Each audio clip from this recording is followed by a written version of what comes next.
And welcome back to Scab Talk, everyone. Today's episode, we'll be discussing Tarkov roadmap update. We got a little bit of a roadmap from the team slash Nikita and some feedback from Nikita himself on some details. We'll discuss that. Tarkov teases and stuff, just some random little bits from the team, as always, and then Gray Zone update. And then towards the end, we'll do a little bit of a longer segment on the marathon server slam that's currently going on right now till I believe the 2nd of March, or is it the 6th? Sometime in early March it ends. And well, yeah, we'll share our thoughts on that as well. Yes, I actually need to check exactly the time. It says that, yeah, so it says the 2nd, which is Monday, but I don't know when exactly. I'm hoping it's later so that I can actually get a chance to get a bit more time in it. But anyway, we'll talk about marathon in a bit.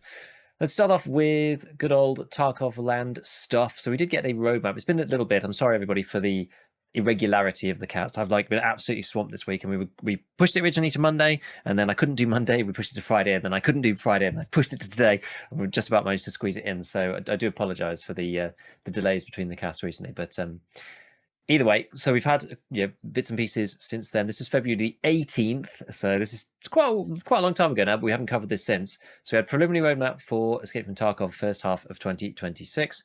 And on this, I was slightly confused because I think the first one, most of this was, well, I think some of this is already here, but only by virtue of like us doing stuff. So let me explain. So patch 1.0.4, the first point here is DLSS 4.5.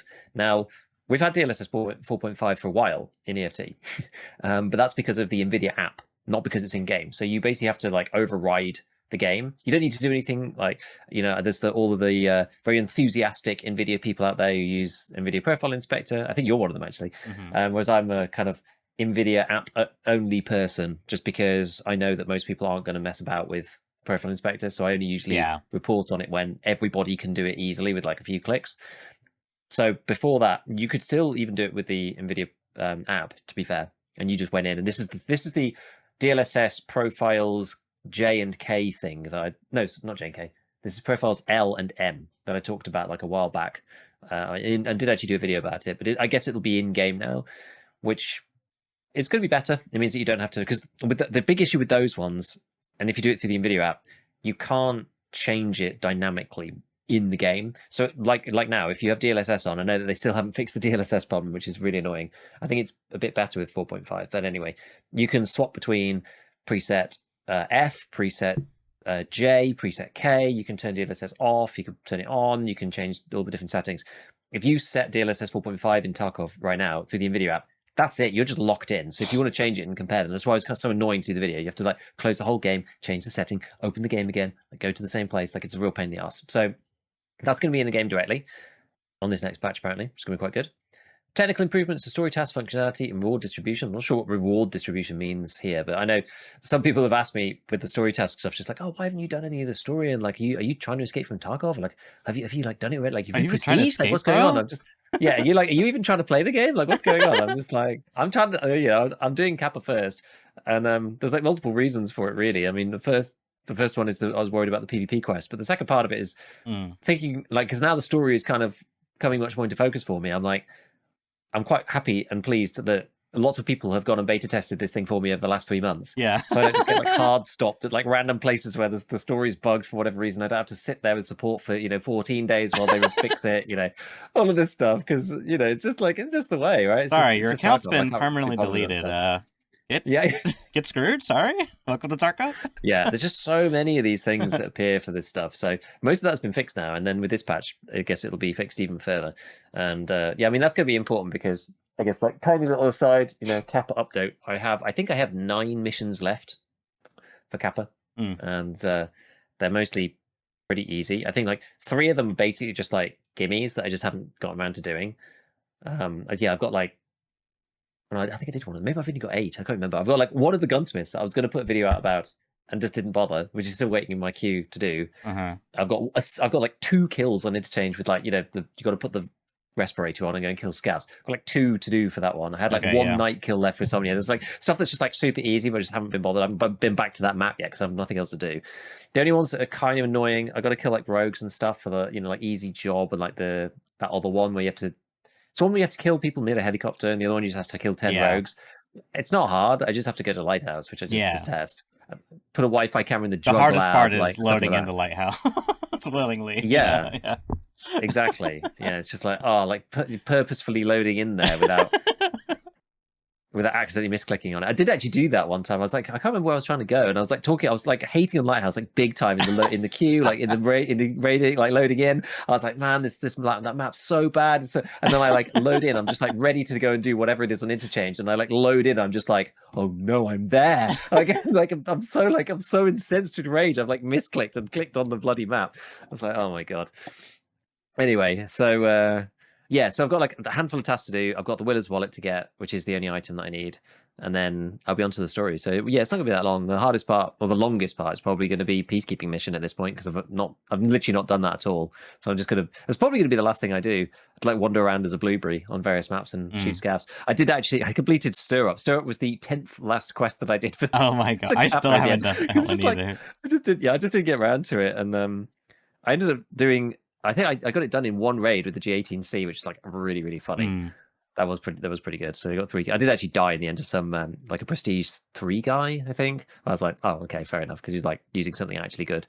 But the first 3 guys just like chase him down with a Glock 18C with the drum. It's like, I got to be done, like. What were you using? Ammo wise? Yeah, it's a G18 PvP. I didn't go for. Oh, okay. I didn't go for leg. I just was like, I'm just going to spray center mouse and just hope they die. Yeah. And they did. So yeah, it was good. It was good. So it's pretty easy. Should be pretty close now. I'm just meandering my way there, but we're doing the marathon in a minute, so I'll have to wait. Okay, so what else then? So reworked animations and movement while aiming. Okay, I don't really know what that's going to do particularly. Movement while aiming, like I hope to God this is. I mean, it's. I don't know if it's something I'll ever actually get to like bathe in terms of like. I don't know if I'll play the game again in this time. Yeah. But I hope to God they fix the. Not even fix. It's just like, okay, you know how you shoulder swap and you bump into something and it like unswaps your shoulder. God, yeah. Yeah, that would just be.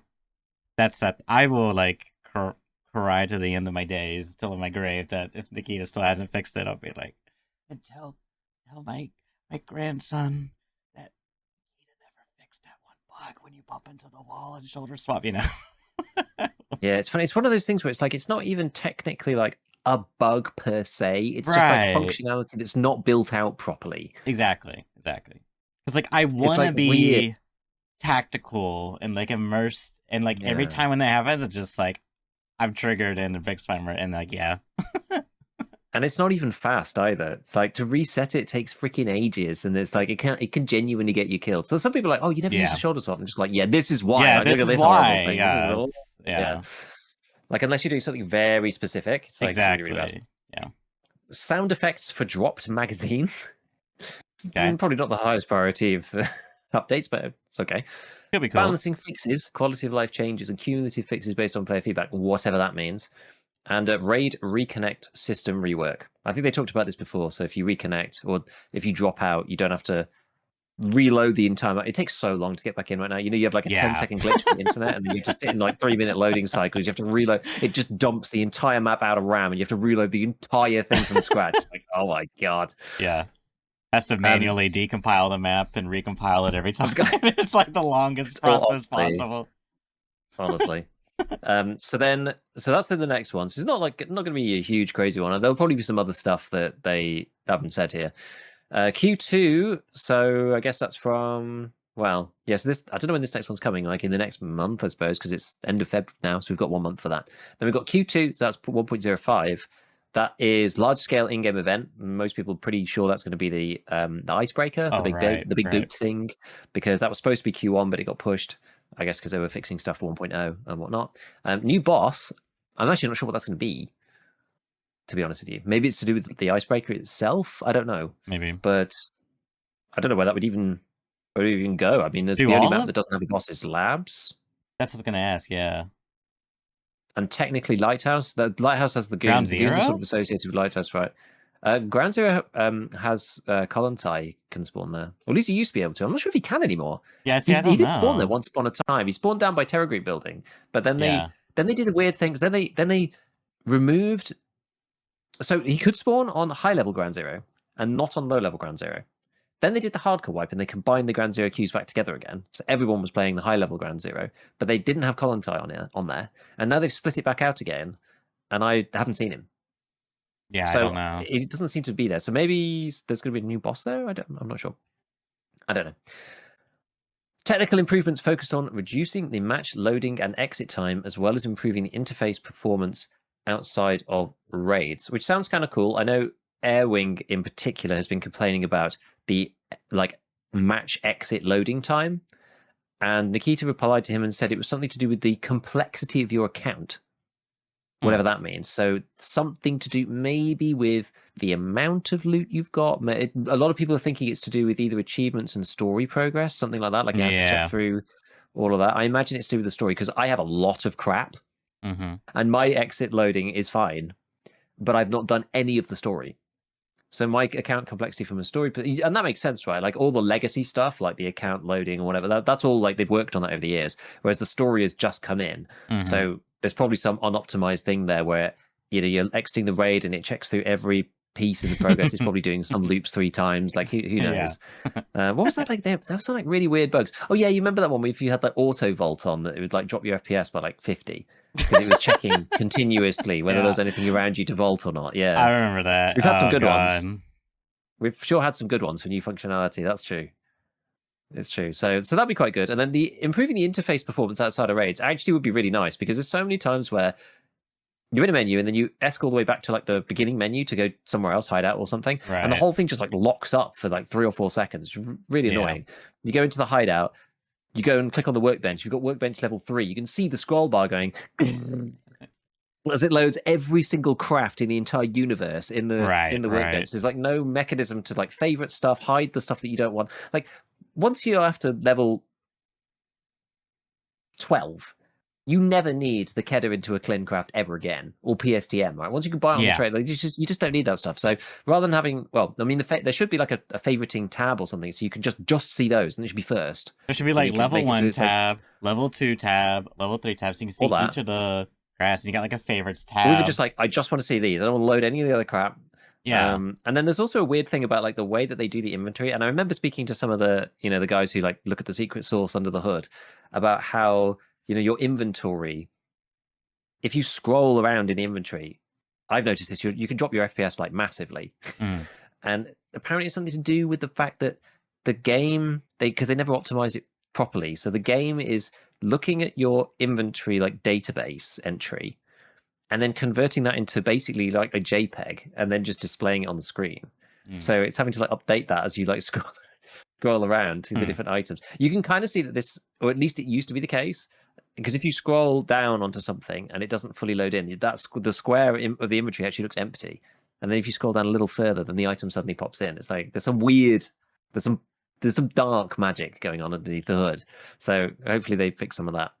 And then culling system update focused on improving in-raid performance. I hope that there's a huge silent in brackets on customs for me with that one, which is just like, please fix customs. Like, I beg you people, it's been 3 months, please fix customs. I'm so sick of it getting 40 FPS looking towards that one building. I'm so sick of it. Vegetation rework across all the locations, more balancing fixes, and new PMC customization options. And then after that, it just says soon. More to come in the second half of 2026. Soon TM. So that's kind of cool. Then Nikita posted an actual, like, a second post afterwards, which is like his sort of extra flavor on what else is coming. So seasonal character, I don't really know why this wasn't on the roadmap, but seasonal character PvE Prestige is planned later after Q2 in Q3. So I guess like what you can take from that is that the wipe is it's not going to be a wipe. It'll be the opening of the seasonal character. So your original character, the one we're playing now, that's going to remain. The seasonal character will open up sometime in Q3, which means July, August, September, sometime in that region. Probably July or August, as they've done in the past. Matching time is being addressed at this moment, and we'll talk about that in a sec. Anti-cheat stuff is being added almost every single patch. Pretty big optimization part that is culling system rework in Q2 patch. Also, vegetation is related to optimization as well. ED unique clothing and armband is planned in Q2 patch, or maybe earlier. Icebreaker moved to Q2 because it's a big event, needs more testing and fixtures, fine. And FSR 4 in plans. The AMD people will finally be able to see the game. It's 4. If you have an AMD GPU. Oh, 4 is just like the better. I think it has frame gen, but the main general point is like the better, like vastly improved AI upscaling method that they use. Yeah, I don't know exactly the difference between 3 and 4, but in my mind, it's like the difference between the original DLSS and DLSS 4 that came in now. Yeah. You know, like going from, it probably goes from like the CNN to the transformer model or something. I don't know exactly. I haven't looked it up, but something along those lines. Because FSR 3 is pretty rough in EFT. Yeah. I tried it a little bit when we have the DLSS problems. And I was just like, yeah, this is garbage. I'd rather use TAA, which is saying something. Yeah.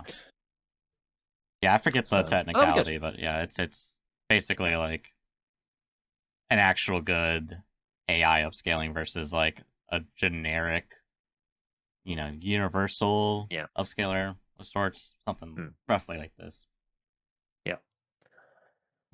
Okay, so there's a couple of other things from Nikita after this. So this one was, so there's a few things on there that he's actually addressed. So the next one is this server stuff. So he said in his little sort of speech after the roadmap saying the matching time is being addressed at the moment.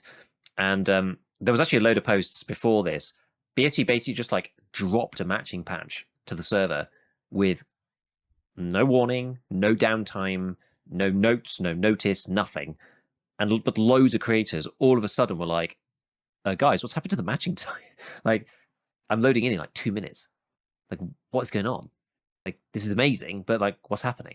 And like, there seems to be the same number of people. Like, this is crazy. And Nikita did actually make a post. Maybe you noticed we're doing some changes to matching, reducing the matching time. There'll be more changes. And someone was just like, could you please explain this a little more? Like, to me, it seems we've been wasting our hours of our lives to do queues when you've like flicked a switch and now we're not. Like, is it true that you just lower the amount of players? And he said to somebody else that they didn't lower the amount of players. So that was on a different thread, not this one, but there's no point looking at that one. And he said, yeah, pre-launching game rooms. So I guess there's like a game room spun up already, and then it's waiting for players that makes a lot more sense. Rather than like, you gather the players and then it goes, oh, finding a server, whatever. It's like, yeah, it's just doing sensible things now that they've got time after 1.0, optimizing the server loading process, tweaking matching parameters for testing some experimental stuff. Spooky, who knows? And anyway, whatever they've done, loads of people are just like, this is amazing. I've actually not played Tarkov since this has been in because I've been like trying to, anytime I've been on, I've been trying to do the marathon thing, but apparently it was since about Thursday, I think. I mean, if it's actually 2 minutes, it's like a 50% queue reduction in my experience. Yeah, apparently it's like crazy. Which is insane. There's like loads of creators being like, this is like insane. Like, what the hell? Like, I saw so many people just being like, holy, this thing is great. And like the servers are full of people. But we always knew this, right? Like, Tarkov doesn't have any freaking matchmaking. So it doesn't even need to, there's no MMR bans or anything like that. It just like loads you in. Like, sure, it should be the quickest matchmaking of all of them outside of the Cycle Frontier, There is no matchmaking. Like, yeah, it's map-based, it's regional-based. I get that, right? Even day and night based as well. But even then, like, you could just match anybody with anybody. Like, it's the most simple matchmaking ever. First come, first served, bam, and you go.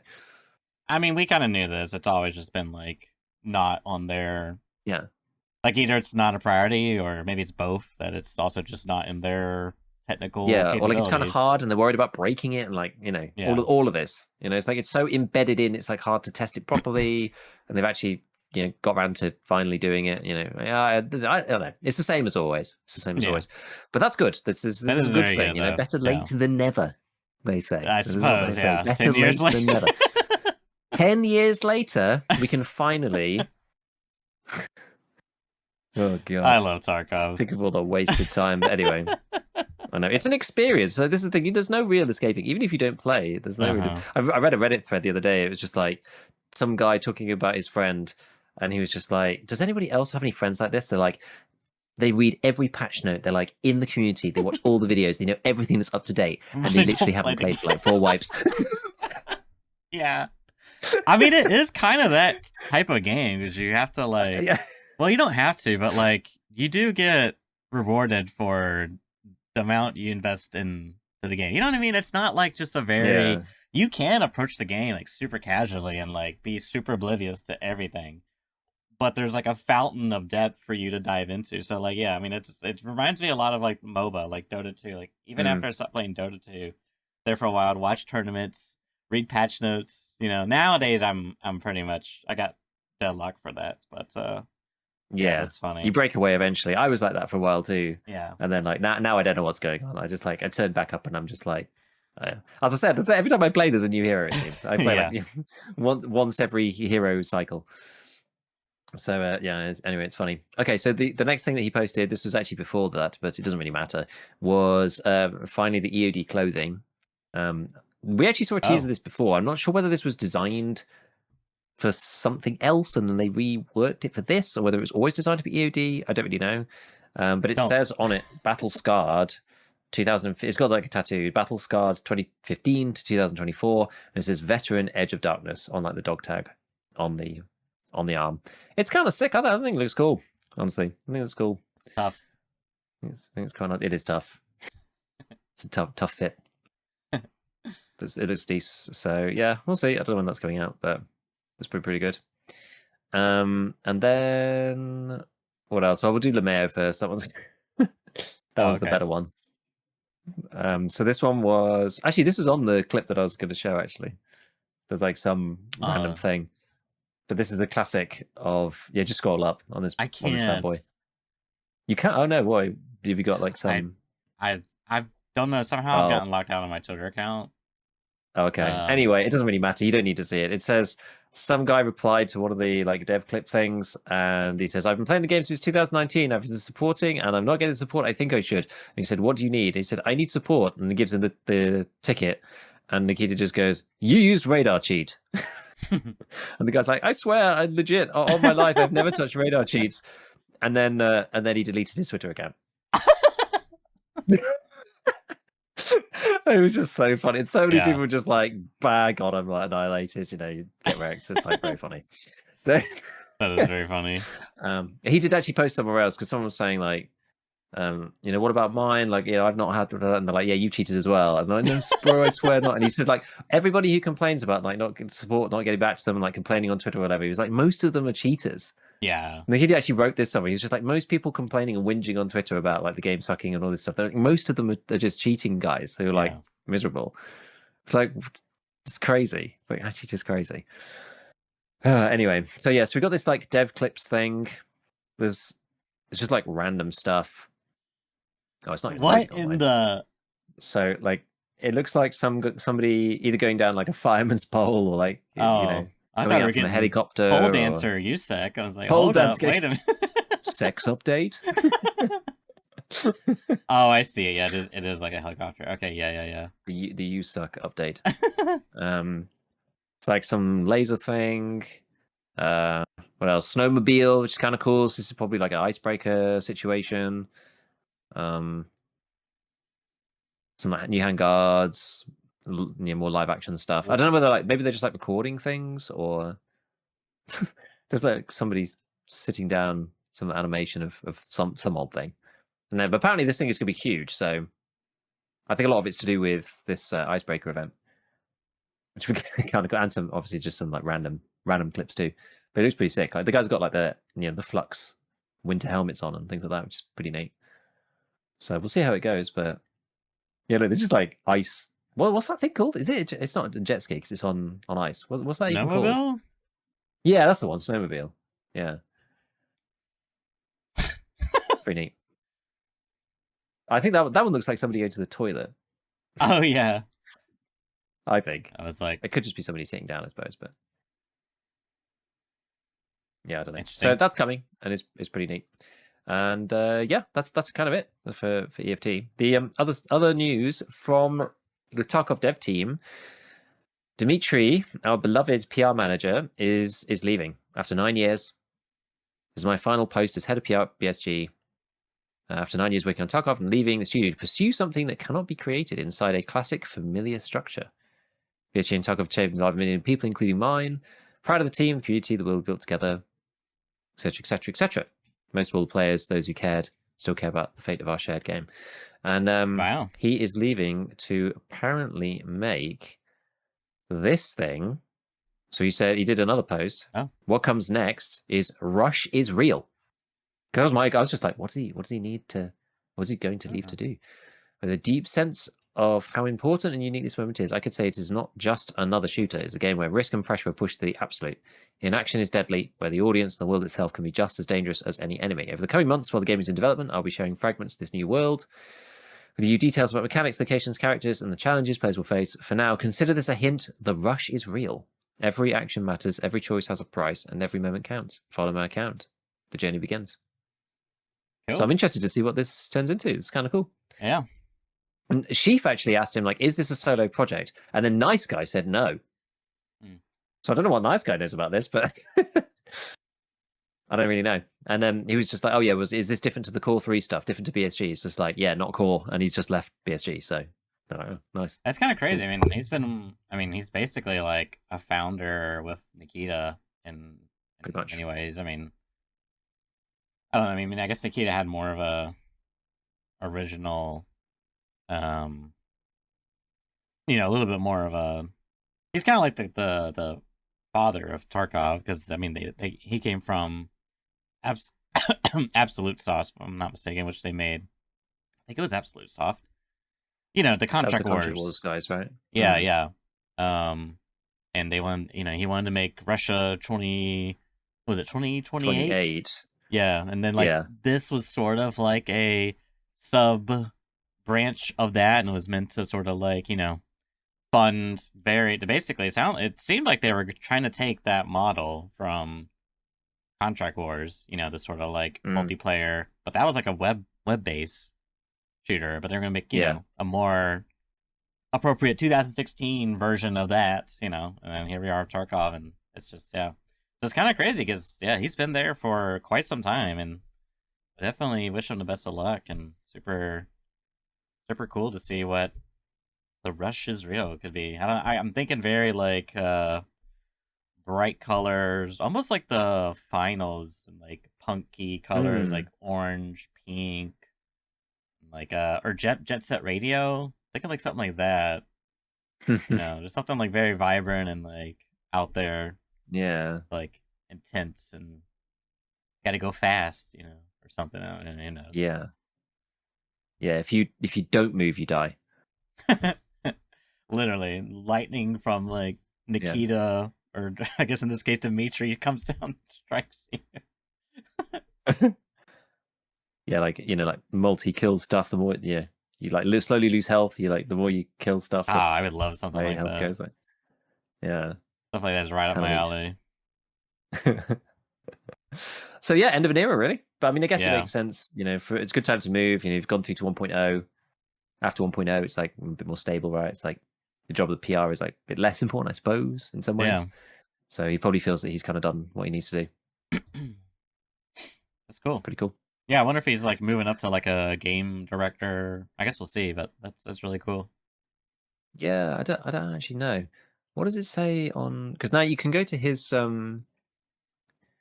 page now. It says just says X head PR at but then Rush is real. There's like an at Rush is real page. It's got like a chemical symbol thing on That's it. Not the what journey I was begins. Expecting it to look like, yeah.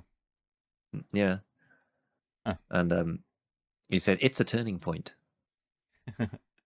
The revolution of the next generation of games. So yeah, pretty neat. Okay, which way do we want to go? Should we cover Grayzone stuff before we do Marathon? Or yeah, let's just keep going. I'll just whip through. Yeah. Okie dokie. So the Grayzone guys have released a teaser for 0.4. 0.4 originally got delayed significantly. In their original roadmap, this was supposed to be they were going to have the lore update at 0.3, and then they changed the lore update to be 0.4. 0.3 was the PvP update instead. because quite frankly, the game is a little bit boring.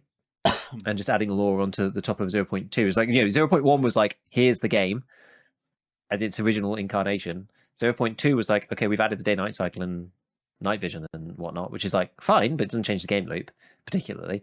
Then 0.3 was like, okay, we won't do lore, we'll do PvP. Made the game significantly better. I played a good, I think, 50 hours of that one, which I thought was quite fun. And it was much better. The pacing of the quests and everything was much better. And then they were going to do the lore one for 0.4, but then 0.4 got delayed. I don't know how much of it was purposeful or how much of it was just because they needed to. I mean, I think if I was them, I would have avoided releasing it when they were going to release it, because they're basically, and this is probably partly tactical as well, they're like off cycle by like 3 months with EFT originally anyway. So they do their wipes like March and kind of like September, something like that, right? Which is sensible. You don't want to be on the top of Tarkov, right? If you're an extraction shooter and you want people to like be in the wipes and stuff, you want people to have like played some of EFT like 2 or 3 months in, go, oh, okay, I'm a bit bored. I don't feel like a desperate need to play EFT every day necessarily. Like I might still be playing it, but okay, I'll check out Grey Zone for like a couple of weeks, something like that. So they were going to be putting the new update out on their usual schedule, like kind of September, October, November, that kind of time. And I think it got pushed already once. We knew that Tarkov was going to be releasing on the 15th of Nov. So I would have just killed all the momentum completely. We also had Ark around that time as well. Yeah. So it was like, that was like a horrible time to try and do anything in the extraction genre. So I think it made sense for them to do more work on this, make it even bigger and make it really cool, and then release it like basically March, which is when they normally do this stuff. It makes sense.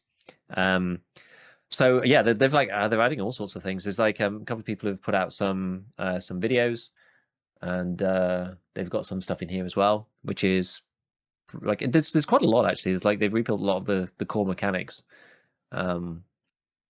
which is pretty nuts. So so some of the task things. I'll just go through like various stuff and then things that I remember because I've had a bit of a chat with them as well. So some of the missions, like in the existing incarnation of the game, right, you just go from like one mission to the next.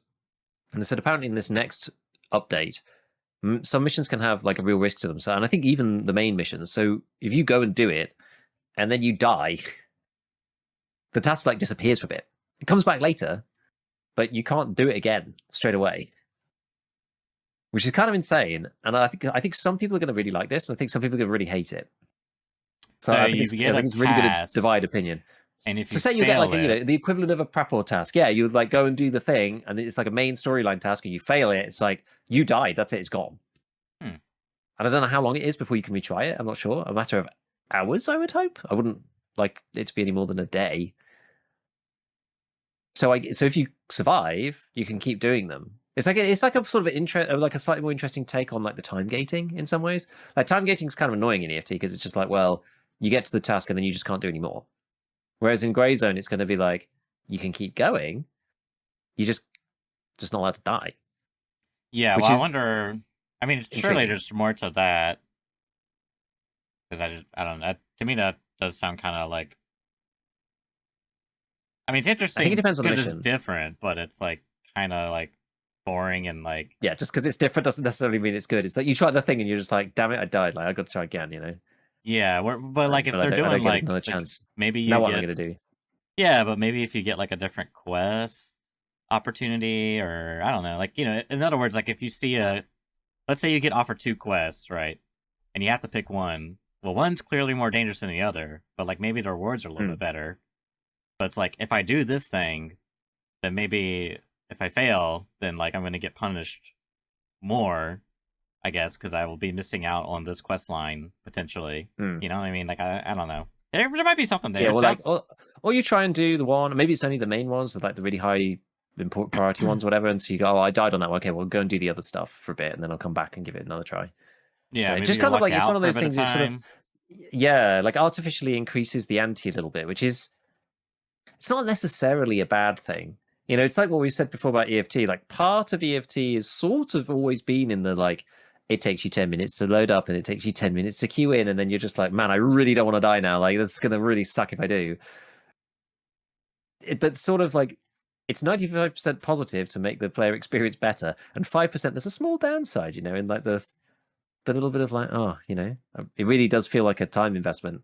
It's not good. Don't get me wrong. It's not good game design, but there's a little bit of it that's like, maybe they could sort of lead into that in a better way with this system. I don't know. We'll have to see how it plays out. Yeah, we'll have to see. I mean, Um, it's something. yeah. So yeah, the idea behind it is that it forces people to pick fewer tasks, plan more, and clear areas more beforehand. Treat missions more like contracts rather than just like having like billions of them. And like in DFD, like in Tarkov, you have like so many. And apparently there's going to be like main story tasks, side tasks, and then quick contracts. So there's going to be like 3 different tiers of things that you can go and do. I mean, I can kind of see that because I do feel like in Tarkov, it's like you just accept a bunch of things without really thinking, Mm. and then you just like throw your body at them. Yeah, and there's no time limit or anything. It's like Yeah, as I so was saying, adding right, I just completed Stir Up that I got in like November. I just completed that yeah, now. adding some type of like intelligent thought process to, but if it's done well, it could work. It could be Yeah, a an improvement upon the formula. yeah. So we'll see. We will see. They what else? What's another good one? So yeah, they've done some stuff to the UI for the map, so it's like clearer where you need to go. I think they for some of the quests, I think they put like areas on the map, so you don't need to go because like fundamentally, if it doesn't give you a grid reference, you get through like the first sort of set of quests, and then they always become ambiguous, right? Like it's not really any way of doing it without like telling you where it is. But they don't really want people going to the wiki, so they're trying to give the players more information so that they at least kind Good. of like know the broad area that they need to go to, and then they can search there. They were like, we like the idea of people searching for stuff for something, but we don't want people to have to like go to the wiki because they think it's going to be a waste of time if they don't. Yeah. So you kind of get pointed sort of to the right area, and then you have to do the last bit, Yeah. kind of thing. So we'll see. I mean, I think that probably is a better way Oh because that's yeah, the thing. I You hate looking up you the make it wiki. you put too much friction in, like you tip over that. Like nobody's ever going to use the in-game task guide thing ever again, or read anything in task Yeah. ever again. They're just going to go to the wiki and look it up. So yeah, so we'll see. Hopefully that'll be a bit better too. There's a few new guns that are coming. They're adding the M1A, the M16. I think they're adding like the Czech AK. There's a couple of other bits and pieces, and they're changing some of the ballistics as well. I think they're like I don't know. It's hard with Grey Zone because it's got like this realistic hitbox thing. It's like it's just difficult to make it balanced. I think they're kind of struggling because they've actually made a realistic simulator for the ballistics, Mm. and it isn't balanced in real life. So balancing Wait, it for the so game is very difficult because it's fundamentally not balanced in real life. So if you right. make like a like for like simulator for Yeah. IRL, they're just like, oh, okay, some stuff is just like clearly better than others. Just like, well, yeah, that's like how it is. That's how it is Yeah. in real life. So it's difficult to balance that for a game now. You got to kind of go like backwards from like, oh, we've made it like exactly as in real life, where you just like sometimes you just die randomly to like one shot. It's just like, yeah, but people hate that. So now what? Now we got to like reverse that a bit. So it's not quite so realistic. I don't know. I'm not sure what they're going to do, but we'll see. Right. They're changing some of the balancing for like high end ammo. So like AP ammo like wears down your gun quicker and stuff, which makes sense. Like wears down your barrels. Like M9 M5 or whatever. It's like hype end rounds are gonna like wear down your barrels, so you got to Mm. like maintain your weapon more. And I think they said that your like certain guns will only be able to fire like the really high end stuff as well. Like you got to use like the expensive guns if you're going to use like the high end ammo. I guess I don't really know how that comes into the realism thing, but you can't use some crappy gun with the best ammo. You're not allowed, I think. So we'll see which Mm. kind of how that works out. Um, what else? So they've done a bunch of stuff with the sprinting and the movement. I mean, we've just got to see how that feels. Same things with kind of like they're adding like weight and inertia properly. So like lighter kits mean that it's a bit like EFT. Your ADS speed is affected and Okay. that kind of thing. So it'll be a bit more. You have to be a bit more choosy with what you do with your kit. They've actually one thing I haven't actually seen this. I've seen like a little preview of this. They've cleaned up a lot of the vegetation. So yes, it's jungly, but like inside the towns and the settlements is there's not as much vegetation, and it's not Mm. a optimization thing because their vegetation is like procedurally generated anyway. It's Mm-hmm. procedurally rendered, I think, even not just generated, but it's like rendered procedurally, which is quite clever. And but it's just like it's just like really hard to. I think it's a balancing mechanism for the AI and to just clean up the visibility for people, Yeah. and so you don't just get shot randomly through bushes by AI constantly. Because that was an issue before, because there's just like so many bushes, and it's like AI is always difficult with bushes. Now, there's a really cool thing that they're bringing in, which I actually think is awesome. I think it's probably one of the best things that's going to come into 0.4 and is going to really like make the world feel a lot more immersive. Is that there's going to be, rather than it's just being like there's like military dudes around the hotspots and then flip-flop guys everywhere else. There's now in this next update going to be 7 different AI factions. Oh, So it's like criminal 7. faction, like the private like pirate guys, like some high tier people. They're like the the old mares, like guard, like stuff like this. There's gonna be 7 different ones, but Okay. they all have their own like unique look. So they've kind of got some, like, not Okay. necessarily a uniform per se, but when you look at them, if you've played the You'll be game able enough, to identify them. you'll know who they're for. Yeah, and depending on who they are, they'll be like, oh, they're going to be these guys are going to be using Eastern stuff, or these guys are going to be using imported foreign weapons, or whatever. Okay. So like, if you know the lore of the different factions, you'll know like who you're fighting against. Like some of the guys will have body armor, some won't. So then that'll change like how you want to approach the fight with the AI, because you'll know like their outfit will give away some information about how they're gonna Yeah. fight, how they're gonna move, what equipment they're gonna wear. Which is, I think that's really cool. I actually think that's going to spice up the AI a lot, because like, right now it's just boring, like having Sandal Guy everywhere, and it's just gonna be so much better.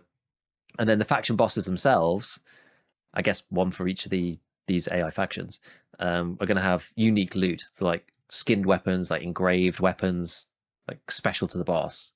So you're not going to be able to buy those otherwise, right? So you're going to have to get them off the Oh, boss, that's which is like cool. I something like that. we've said this should be done in EFT for ages, right? The goons Yeah. kind of have that. They have like the Tiger Stripe, Desert Eagle, Bit. and stuff like that, which is kind of cool. But like, we've always said the other way around. It's like, the guns from the bosses should be like, lower base recoil. It should be like in like AK-74M, like brackets modified. They should be like the best guns in the game. They should start with 120 durability. They should have lower like horizontal recoil or whatever as like an inbuilt stat. They should be special. Whereas Yeah. they turn up and you're like, I know they fixed it. It's not as bad as it used to be, but it's like, oh, I got Rasharla's special AK. Oh, it's got M856 in it, and it's like 80 durability. Like, Yeah. cool stuff, bro. Like, this is so annoying. So anyway, so these guys are kind of doing this, which is pretty cool. There's a new awesome system where the AI reacts to shots where you shoot them, which is like super awesome. So they're like, they're like, I don't know. There's like 2 parts to it. I think there's a physics-based system where like their Okay. body part will move when you shoot it, and then the AI responds to that as well. So they'll like, they'll sort of like grab their arm or whatever. If you shoot the arm, like the arm will go backwards and then like grab it and stuff like it looks really cool. So that'd be quite good. Yeah. So stagger, limp, sometimes falling, depending what it is, making the feedback clearer and fights feel more responsive. So it feels like you shoot. They're not just like sponges. They're just continuing to fire at you like a robot while taking damage, which is annoying, because that's one of the issues with Grey Zone, right? Is that you can take a lot of, because there's no health. For those of you who haven't actually played Grey Zone Warfare, there's no health in Grey Zone. It's a bit like DayZ in some ways. Like Tarkov's got 440 HP. Grey Zone doesn't have that. Grey Zone has got body parts and organs, which can be destroyed and instantly kill you, and it's got blood. So the way that you die, like you lose a chunk of like blood is kind of health. So you lose a chunk of blood when you get shot in the arm or the leg or whatever, and then it leaks out as you bleed from various injuries. But it can take a lot of hits from certain guns to kill you in the arms and the legs or whatever. So this will be better, and that's for AI only. So you're not going to have like PMCs like staggering about, just for game balance. It's kind of interesting. Yeah. So what else? Well, going into too much detail, they're like, any big like large scale faction, because I know they got the whole like you choose your region, like you got the north, the triangle faction. What is the? I'm doing a very piss poor job of making this sound elegant, but it's like you have like your starting factions that you like sign up with and you commit with. It's like yeah, I don't know if there's any difference to that. Okay, just curious. I know that was always a driver for just the PvP. Everyone was kind of in their quadrant, and then you kind of moved out from the quadrant. I'm not sure how different that's going to be. We will see. They have said that the questing is going to be different. They have like made a concerted effort. There was like, the problem is that the questing right now, and it's like this in most games, which is like you get the one quest and you go to the place and you shoot some dudes and you get a thing, and then Yeah. you get the next quest and you go to the place and then you shoot some dudes and you get a thing. Yeah. And they were like, we want to try and stop it just being like that, because it's just the same. It's effectively the same thing everywhere. Like, yeah, it's a different POI and there's a different item and you have different people to Yeah. kill. Maybe there's a boss or Yeah. whatever, but it's just like it's too samey. It's too samey. There should be like missions where you have to go and do like different stuff. I don't know. They didn't give examples, but I'm thinking of things like one of the issues I always had with Grey Zone is it's a bit like you're a PMC and you're supposed to like recon the place and like get in whatever. But because of the way that the AI was designed, it's just kind of like plonked there and they all walk around and they see you from a million miles away. Like you can't not just go in and just murder everybody. It's like this. I don't think that's really the way that PMCs operate in the Grey Zone. It doesn't feel like the Grey. It's just like red zone warfare bloodbath. Version. Yeah. Yeah. No, that's it. It's just like people dying on. Yeah, on screen. There's those are the faction guys, by the way. If people are watching on video, Oh, I think okay. those are these are like the NPC AI, like different faction dudes. I like it. Which is like looks pretty cool. I actually haven't seen that graphic. A lot of variation. Like I can tell there's a theme within each faction, but with each individual within the faction, there's variation enough that you're not looking at the same. Which is sick. Yeah, no, it looks really good. The art is a lot of work into it. It looks good. I like it. Yeah, it's super cool. So yeah, I don't know. I don't know about that. Yeah, I'm not sure. I don't know what they're changing to the actual game loop, which is really the thing that I don't know. We've got to understand, because that's the thing that's going to drive the longevity. Potentially, yeah. I mean, that's at least where my eggs are placed in the metaphorical basket. I mean, I think it sounds like a lot of this is more a little bit of adapting to feedback from the community and also just like refining what they have and adding new systems.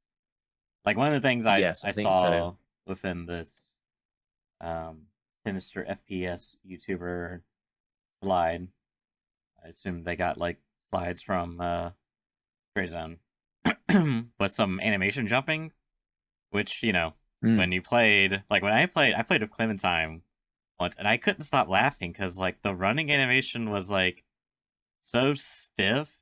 Like you would go from it was originally. You would go from like this walking, your gun on your shoulder, and then you would like instantly transition to like this goofy like running animation with your gun in the air, and it was just like this weird look. It was just so funny, and so I mean, it was obviously like, it's like what 0.1 patch or 0.2.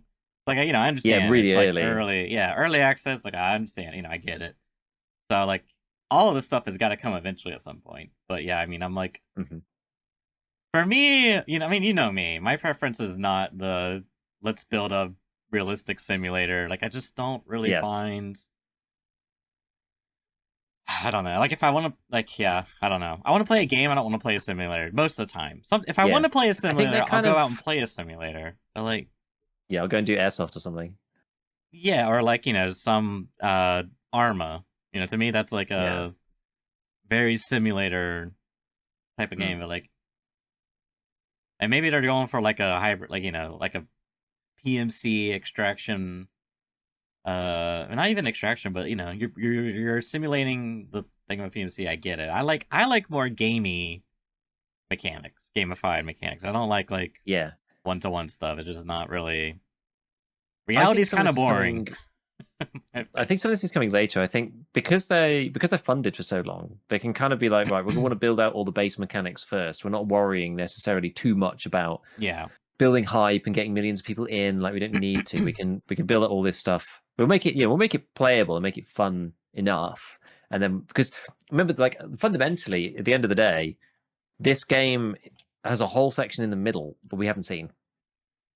So that's what ultimately this game's going to be about, right? It's going to be about like going into the middle section and doing whatever it is with the spooky stuff in the center. So the game loop's like not full at the moment. Like what this is just like the quest bit and like the building up your stuff bit, and then there's going to be this whole like mid-game, end-game thing of like getting into the ground zero in the center and like working out the mystery of like what's happening. And that's probably where it's going to be more interesting with the factions, with the PvP and everything else. So yeah, I don't know. I'm not sure. We'll see. We'll see where they go with it. I don't know. But I mean, I'll play it, and I want to see what differences that they've made to it. I think they've improved the performance again as well. So there's a lot of people saying apparently the last patch was quite good on performance. So it is improving as time goes on. So yeah, I mean, I think it's cool. You know, again, it's one of those ones. Check it out each patch. You don't need to mainline it. You don't need to, you know, commit yourself to playing for 3 months. You can just jump in. I mean, the game's quite fun in some ways anyway, because like you're a PMC. So when you start off, you typically have like a couple of M4s. Like you don't have like scrub gear when you first. Like the ammo's not good, but you know you have like an M4 with a red dot on it when you first start the game. It's you're not forced to, run in with an M9 pistol and a TOS. Like, yeah. It's not quite as crazy because you're part of an actual PMC faction. So and as another reminder, it has both PvP and PvE servers. So if you do just want to jump in, not play against sweaty people, you can play PvE, and the two servers actually have crossover. It's the only game that I'm aware of that has PvE and PvP crossover. What does that so mean? You can play PvE. Well, you can play PvE, you can level up, you can get to level 20, you can do loads of missions, and then you can take your gear, go to PvP, and fight people. It's like the only game I know that's like that. The only one. And like they did say originally, like, well, if there's balancing issues, if there's big problems, then whatever. But like, typically you find that the people who want to play PvE, like, they get all the stuff that they don't want to come fight you on PvP. Yeah. That's not. Yeah. They opted out of that in the first place for a reason. Yeah. If anything, you might want to like PvP play with your friends in PvP. That might be more realistic. Yeah. Like maybe you play PvE, and just kind of like, and then maybe you had a friend who likes PvP, and then you guys could like join together. Like I could see that or something. Yeah, but I don't think there's people like abusing it or anything like that. Really, it's like unless like the work is so minimal that it's like an obvious thing to do. I mean, if like literally you go into the PvE server and you kill one guy and he's got like just an inventory full of like the rarest stuff in the game, then yeah, people are gonna abuse it. But I doubt it's anything like that, right? Yeah, I mean, I'm not aware of there being any issues yet. So yeah. So that's quite cool. Gives you a little way to just give it a try, pretty kind of for free, easily. Oh, it was quite funny actually. Yeah, so there's for the sniping, because I didn't do any sniping in this, right? There's no requirement to particularly. I don't think. I'm not sure if there's even quest for it, and I hate sniping, so I haven't bothered. But apparently the whole like hold down left click so that you can see where your shot goes, and then let go to rack the bolt like in EFT and most of the games. Apparently that's coming in this next patch. Kind of cool. And it was funny you mentioned about the jumping. It's like they improved the animations a lot, and there were some people being like, "Oh, it still looks like it's quite quite a high." Still looks quite high, and they're like, "Yeah, we're trying to like balance it between, being at least like realistic, but not being like stupid. We don't want it to be like too low because you've got for a game mechanic, you've still got to be able to like clear fences and things with a jump." Yeah, like it's you could do, like, if it's too low, like it's not actually useful. Yeah, exactly. And they were like, "Yeah, we did actually get somebody like the jumping game is actually somebody on like motion tracking kind of thing. They're like the CGI type, whatever you call it. With the dots. There's like it was a person did it, one of our guys. Yeah. Like, he was trying really hard. So the jump is quite high because he was really trying. Love that. So, but yeah, no, because it is a real person's jump. It will be in the new update, which is cool. So, yeah, I think there's some other stuff coming at some point. It's like they always had plans to do like crafting and like have a hideout and whatever, but like that's not in the game yet. So we'll see. That's for future updates. But yeah, I want to check it out. Oh yeah, there's binoculars coming too. I forgot about that. Binoculars. So now you don't need to like take a zoom optic to do like recon, because that's like kind of like what the game's sort of about in some ways. Is like going to the place, scoping it out, like looking around for enemies, figuring out where they are before you go down, because it is helpful. Right, stuff can kill you quite quickly, so it's useful to know where people are. So having binoculars in the game is like it means you can go in with like a red dot M4. You don't need, and you're not hampering yourself. That's one of the reasons why people were using LPVOs all the time, because you could like sit up on a cliff and then actually see what's going on. Whereas with the red dot M4, it's quite difficult. So now you can use binoculars, so you don't need to take an actual full scope in, which is quite nice. So I mean, yeah, it's a lot of nice things. I think I'm with you in some ways. Is that I'd be interested to see if there's any changes to kind of the flow of that game loop in some ways. But yeah, they said they're doing it with the quest and whatnot. I don't know. Yeah. We'll see. That game's still got some time Kind of to build everything out and whatnot. Like, that's probably more... Because I think there's definitely going to be a market for people that want, you know, a realistic game without the Tarkov jank. Like a realistic PvE, mostly asterisk type of experience with, you know, a little bit more chiller, a little bit less like you got to deal with literal jank mechanics or jank weaponry. And you know what I mean? I can totally see someone... Yeah, I'm sure there's a niche for that. And yeah, I think so. the more PvE centric stuff, I think they could probably... I think they might have something very special there, but it's probably something that they can worry about closer towards 1.0, I would imagine. Yeah, exactly.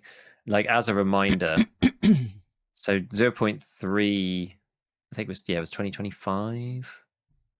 And sort of spring, yeah, it was the spring 2025. Like, according to that original old roadmap, the 1.01 with like the full ground zero and everything was planned to begin with, like end of 2027. So, you know, there's like at least a year and a half before they even foreseeable end of the roadmap came in, right? And then they've like pushed a load of content here. So like there's tons of time. They've got loads of time. Cool. Okay. Next up. Yes. Marathon. The slam of the servers. The slam of the servers. So I know you've been pretty busy, but you did get to play, what was it, yesterday and today or something? I know Yes, I've played 2.5 hour slots. Okay. I'm just trying to see when this is finishing. It is finishing 1 p.m. EST, 6 p.m. London on the Monday. Okay. Might get to play tomorrow night and Monday. Okay, cool. That'd be nice. Yes. So you've played a little bit more than me. So I've played 5 hours. Uh-huh. You've played about 10, I think you said. 11. Roughly. I mean, where to begin? I mean... well, yeah. I guess... Just as there's currently a server slam that ends on the 2nd sometime, which I guess that's like, is that a Monday or is it Tuesday? Yeah, so it's Monday. Yeah, Monday the 2nd. It finishes at 1 p.m. your time, 6 p.m. my time. Man, sorry, I got something in my throat.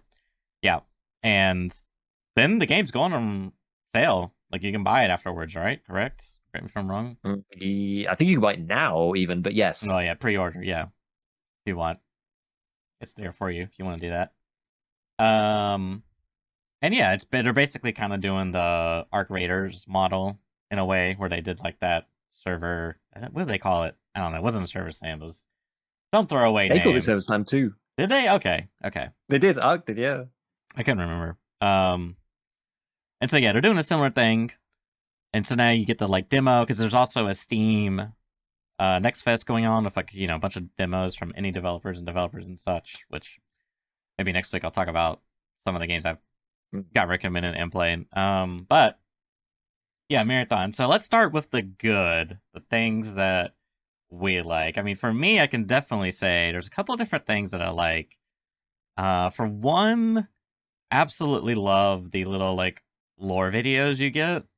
Like, it's almost rewarding of itself when you complete a contract. Like, I think it's probably pretty heavily front loaded in terms of like you get these introductory cinematics of each of the faction, and you know, a lot of the design of the game, you know, they have this very rich and deep universe and lore from the original games back in the 90s, right? And which they were famously heavy for their own universe and lore. So they have like a ton of material to work with. But you're making an structured game, which, you know, we haven't really historically seen a lot of amazing storytelling. I mean, the most you get is like very loose. You have to like, it kind of reminds me a bit of Dark Souls, where like you get a little bit of information, but you really have to like, it's like a little tiny bit of the puzzle, and you have to like, but you don't even get all the pieces of the puzzle. You kind of have to like fill in the gaps and like assume things. Yeah. And I like how with this world, a lot of the lore that you learn about the world you get through the traders or the factions in this case. And the one that's shown up on the screen, which like the cinematics for are like absolutely phenomenal. Like, I mean, I love the visual imagery on display, and like this one's Traxxas, which are kind of like I mean, all of them are really mega corporations, but they kind of have like their own unique specialty. I think Traxxas is like known for their weapons manufacturing, and they provide a lot of like weaponry to the I guess colonizers on Tal City, maybe something like this. And it's like I think this. they were like a finance megacorp as well. Oh yeah, I think you're When I right. was Yeah, yeah, reading yeah. about it, I think that too. Yeah, Yeah. yeah, yeah. I think you're right. Yeah, because they every time you get a quest, they always remind you like we are not liable for any harm you receive, because you're operating in like this very like gray. It's like, well, it's technically illegal, and you're definitely not employed by us. But if you can remain discreet, so Yeah. we will, you're not going to be compensated for any injuries you receive. However, if you complete this task, we will reward you. Because I think even Oni, the Cyber Acme AI, it's sort of like your, I don't know, your guide to the Mm. early beginnings of the world. She will tell you that yeah, they're very very lucrative, but don't like double cross them or watch your back or something. So I really like a lot of that, and that's really fun. Um, the other fun one is Mida, which I Hmm. actually got to saw. I was watching a little of your stream on the side where you get their introduction quest, and cinematic comes up, and it's like this very punk aesthetic looking AI person. I forget his name. It's something, and he's kind of got like a. What were you gonna say? Yeah, I was trying to think what his name was. I can't remember now. Yeah, he's kind of got like a. I don't know. I'm gonna show my Americanism. He's kind of got like a British accent to it, which like fits for me. Like kind of fits that punky. I think he might do actually. I think you might be right about that. Yeah, I can't think of the. I mean, I don't even know what the region exactly to be, but they're very like basically anti-establishment, anti-corpo, and I'm a little sus of Mida because I'm wondering if there's more to meet the eye. Because like if they're basically they're seemingly they're made up of a bunch of entities. I don't know what exactly, but they're all about like causing chaos and like are you ready to rise up? Who do you work for? Traxxas. Yeah. Who are you a slave to and all this stuff. And so the way they incorporate the gameplay into this is part of your introduction quest. You have to kill UESC, which is like the bots that defend the points of interest. They're sort of like the main antagonists. They basically replace the scavs, as it were. And USC is what, like this giant military space conglomerate, I guess. Like Yeah, it's United Earth Space Council. So it's kind of like Earth, like the Earth forces, I think. Like it's yeah. because they were running the Marathon project to begin with, right? But it's all gone wrong, and I presume that they're running autonomously. I think at this point, Mm-hmm. doing whatever it was that they were tasked to do before everything all hell broke loose. Yeah, so they have you tasked to Now that's kill like 6 of them. And then additionally, you got to yeah. break Smash 20 windows, which I thought was so fun and clever. I really enjoyed that because it's like so. Because also within the attraction, they'll sell you and give you upgrades to different, you know, categories. And with Mida, it's like a bunch of grenades, like equipment stuff, explosive, which makes sense because they're all Yeah, about like Claymore chaos. mines and like stuff like that. Yeah, so like I like a lot of the themes and um cinematography, like unlocking Nuclearic was super cool because you got to see they're like the agricultural megacorp. There was even a really fun line in there where Oni was telling you about, who they are and what they do. She was like, yeah, they produce really harmful, low quality food for the colonies, but they also are a very generous contributor to society and made Philanthropic efforts, yeah, yeah. yeah. And they're like, don't worry if you experience cognitive dissonance. That's a very common side effect. Just like that's so fun. Who else? You got the Arachne? Is that their name? Yeah. I They're literally like just got to them. same. They're really cool. They're like almost like a death cult or Hmm. something. But like because you can't die, because now you're like, they're like, yeah, we've finally transcend. This is the next evolution of humanity as we transcend past death.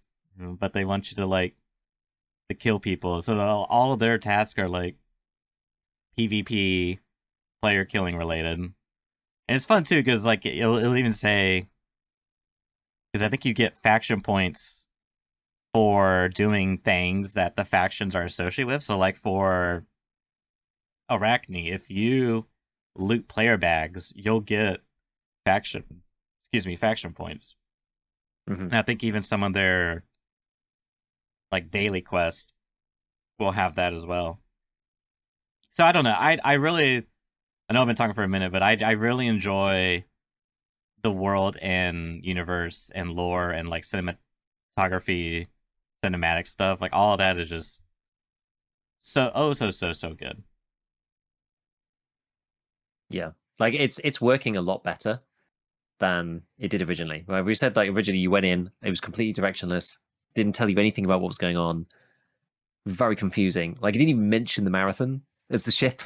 You had to go and like find out the lore from the other games to like figure out that Mm-hmm. marathon was even a ship. Like I thought it was just the name of the game. It was like something to do with it's the runners, whatever. Oh yeah, fine. But it is actually this like generation ship. It's like in the sky or whatever. Like and the introduction did much better justice to the lore, make you feel like you understood exactly why you were there. It's another like cool way that explains the extraction shooter mechanic. That like you can die over and over again. Well, in this game, it makes like total sense without Mm-hmm. going like, oh, it's a weird time loop, which a lot of the other games do. It's Yeah. this one's like actually a bit different, which is kind of neat. And I also I now really like the way that, because this is the thing, like that some of that early game framing really makes a huge difference as to how you perceive the whole experience. For sure. The way that the original quest goes through, saying like, okay, you're here. I'm still like I wasn't. I don't think I was quite paying attention enough because there's a lot going on. It's quite confusing the visuals in some way. Yeah. And I was just like, I'm exactly how we got there. I can't quite remember. But anyway, we start off with CyberAcme because CyberAcme, like we run on CyberAcme hardware, right? Because they're like the AI people, so we're basically running on their hardware to some extent, and have a CyberAcme like AI assistant effectively, which is the Oni you were talking about before, and she's running locally within whatever hardware we're running to get our runner down to Tau Ceti in the first place, and like how our consciousness there or whatnot. And they're like, we need to be able to speak back to Earth and Mars. So you can only talk to me at the moment, but we need to unlock the communications.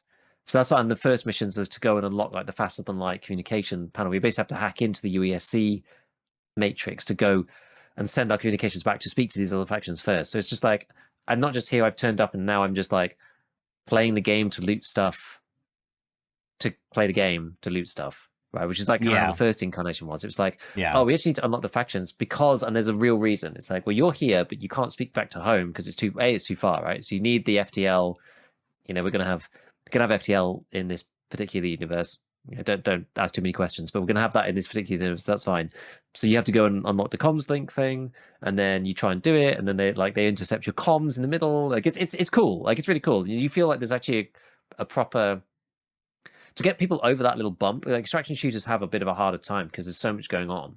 There's so Yeah. much to know. Like you're overwhelmed at the beginning. That's always the way with these games because there's systems and there's items and there's abilities and there's uses and there's different raids and different places and different AIs and enemies, and it's very confusing. So you have to kind of like bump people over and not just go kick them out into. I mean, especially these days, just kick them out into the world and be like, off you go in the sandbox, right? Like a lot of people are just going to drop when you do that. Yeah. Whereas to give people like very specific, defined, tight goals, which allows you to then go through and experience some of the systems without necessarily worrying too much about everything at once, is quite good. And it's working quite well because then you're like, oh, now I've unlocked this like one other faction and this is what they're about, and oh, okay, they ask me to do this specific thing, which is like online. It's like on brand with who they are. It's neat. I mean, it works way better than it did on the first Yeah. time that I tried it.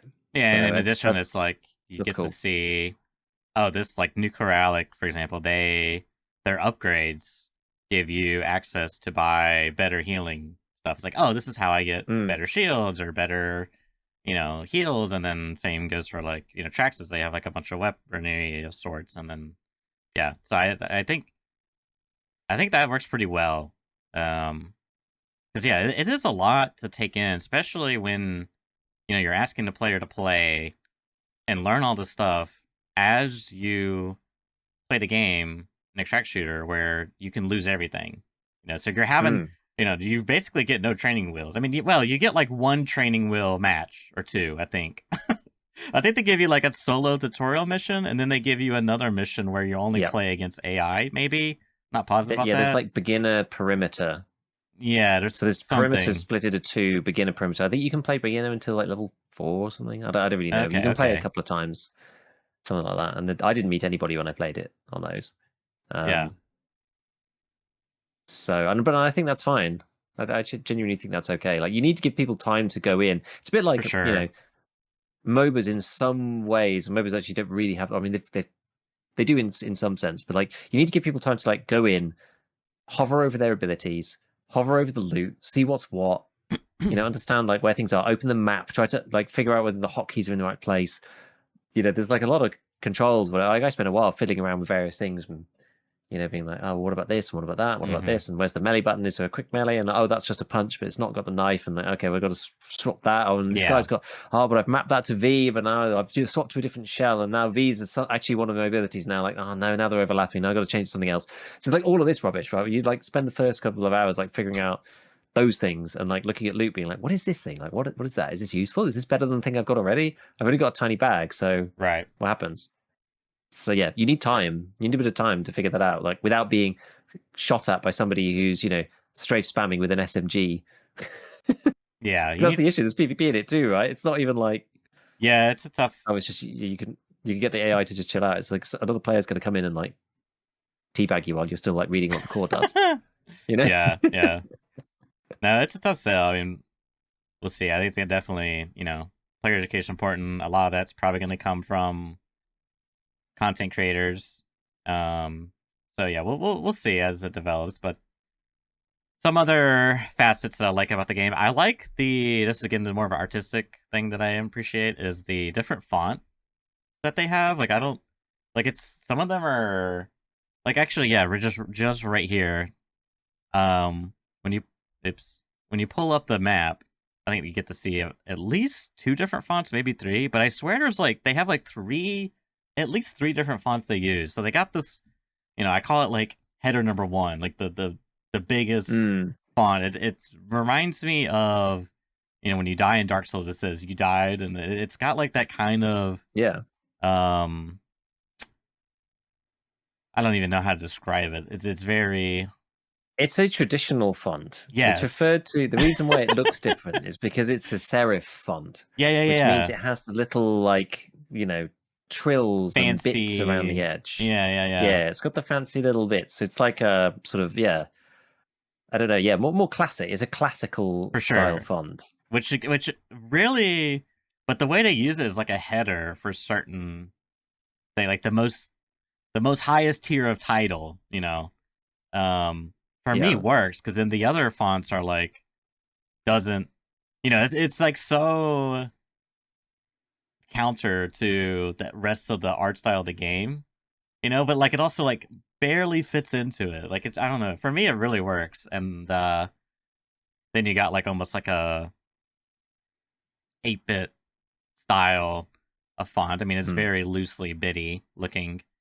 Almost like aliasing is turned off or anti-aliasing is turned off. And here's another font that's kind of like wide and thin, but for me, I really like that artistic choice. And of course, a lot of I know talking about style, I'm not too crazy about the current, like I do like that the lighting is more it's a lot more contrast. It's not as like bland. Like before, it was very gray tone looking, whereas now it's like you got like a lot of light and shadows going on, Mm. a lot more contrast. I'm not a fan of like overexposure. Like it's more of like a clarity thing, but I'll save some of that for the more critical critique stuff. But yeah, I mean, for me, the art style, all that works well. I really like it. I like the trying to think what else outside of that I really enjoy. Unless you have something, feel free to fill in. I thought there was something else I really liked though. Like from an art perspective, or Just in general. I guess I like I don't know, this kind of ties into the critique, but I like some of the conceptual ideas of building a kit. Like I think it's really cool that you have these different weapons that have these different mods that change how they like for example,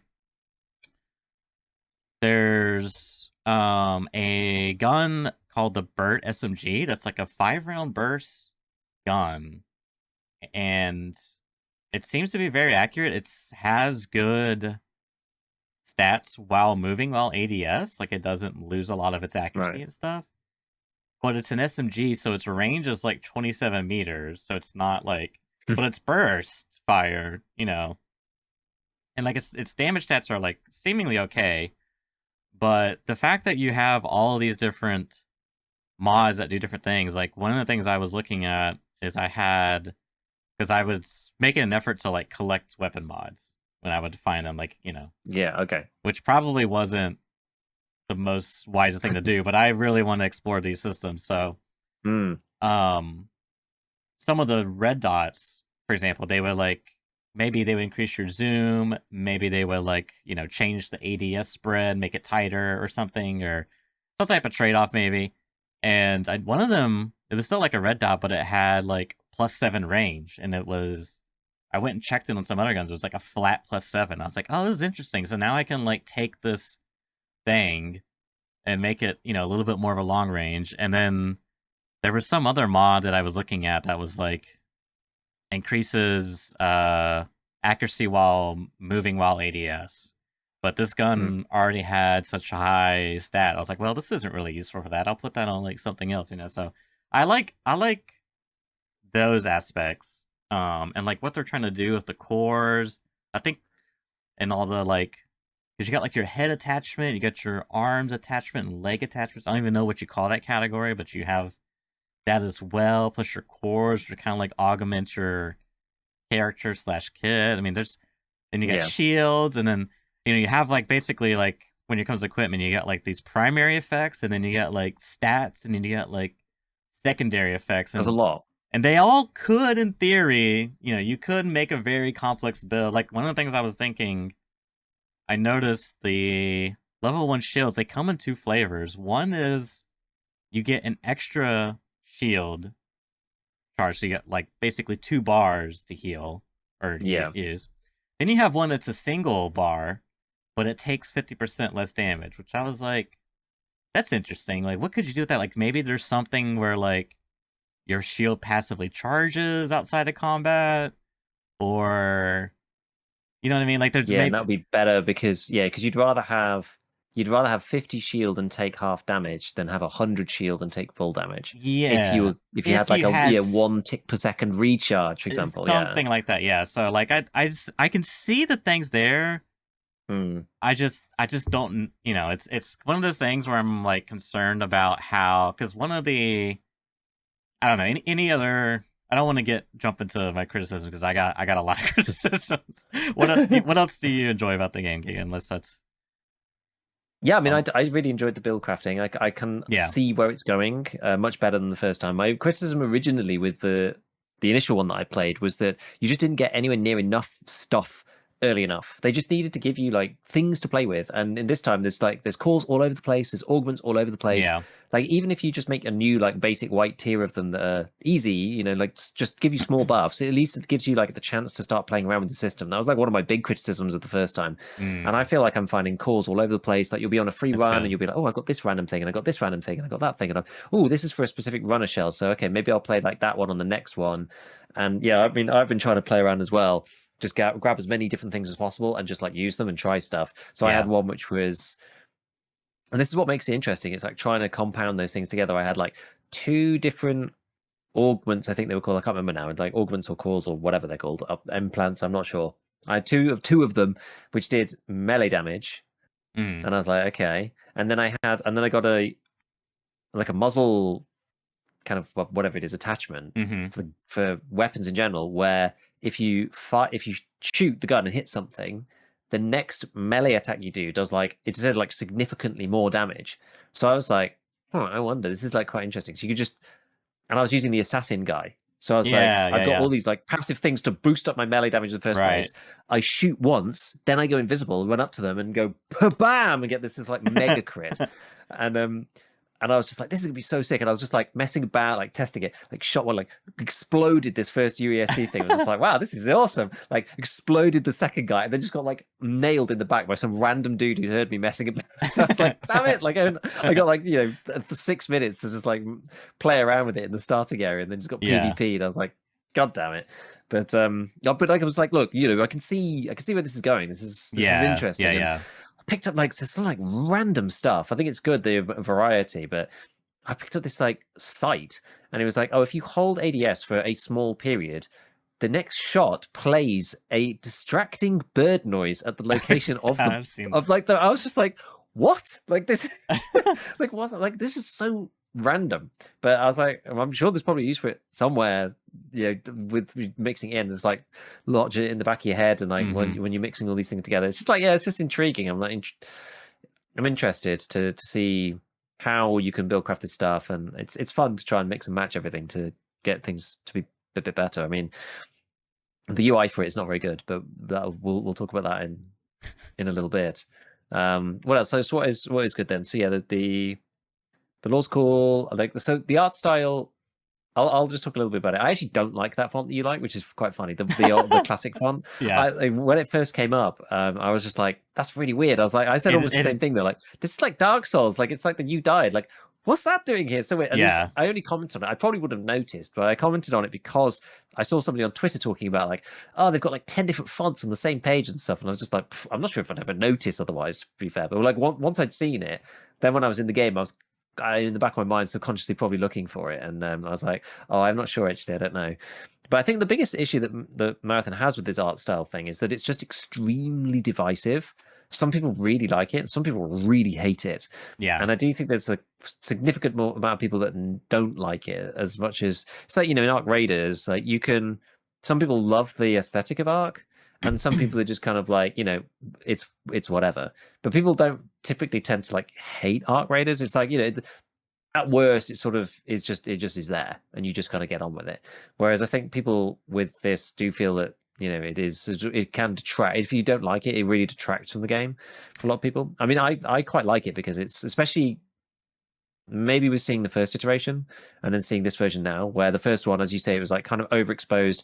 Everything was lit at all times. It was very bright, and it was almost felt like plastic. Yeah. There was like no emotion to the design of the map or anything like that, which is rubbish. Whereas like now, I feel like it's got that look behind it, but this is Mm-hmm. years later. It feels abandoned. It feels like it's raining. Things aren't quite as like clean as they were. It feels like you're not really supposed to be there. Like it's got Yeah. much better atmosphere. So I do quite like it, but I'm quite a sci-fi guy, so it's I don't know. It's not everybody's Yeah. thing, I think but for those that like it, I think they really do quite like it.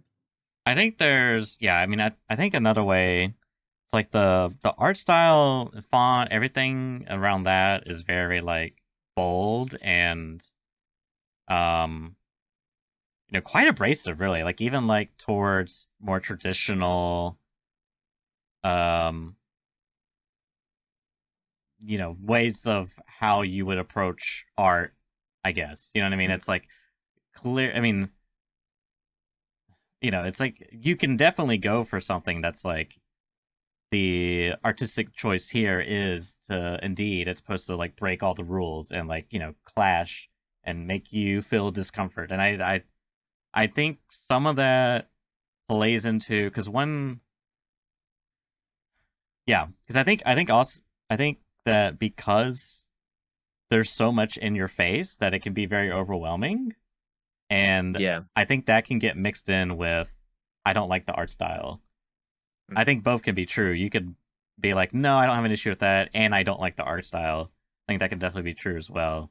So I think it's kind of it feels like to me I really appreciate a lot of the artistic choices, and I think that's probably some of the best things. Like even the audio when you're in the raid, like there's just like an eerie thing going on constantly, like creaking, like Yeah. some type of like weird sound, and like there was something else I was yeah, like even in this room, the computer's making like a little like noise, calculate. Like, Mm. there's a lot of like, but it's not overwhelming.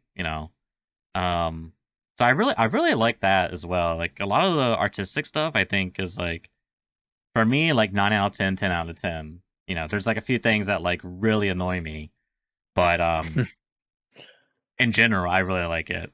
And the Yeah. shooting the guns feels pretty good for the most part. Like the gun, and when we talking about gameplay feels pretty good. Mm. Um, and yeah, The guns uh, feel different enough as well. yeah, they do, Like every gun I've used so far, it's like, oh, this one's like slow. It's basically like the needler or whatever from Halo. So it's like, oh, this one's like slow yeah. Oh yeah, that's projectiles, right. but Yeah. like slightly homing. And then this one is Mm-hmm. like, I was using, I can't remember. There's like the original, there's like the basic assault rifle, which I ended up just using because it was on a free kit. And I was like, oh, this feels like, it's going to be the rubbish weapon. I was like, well, actually, the RPM on this thing is actually like insane.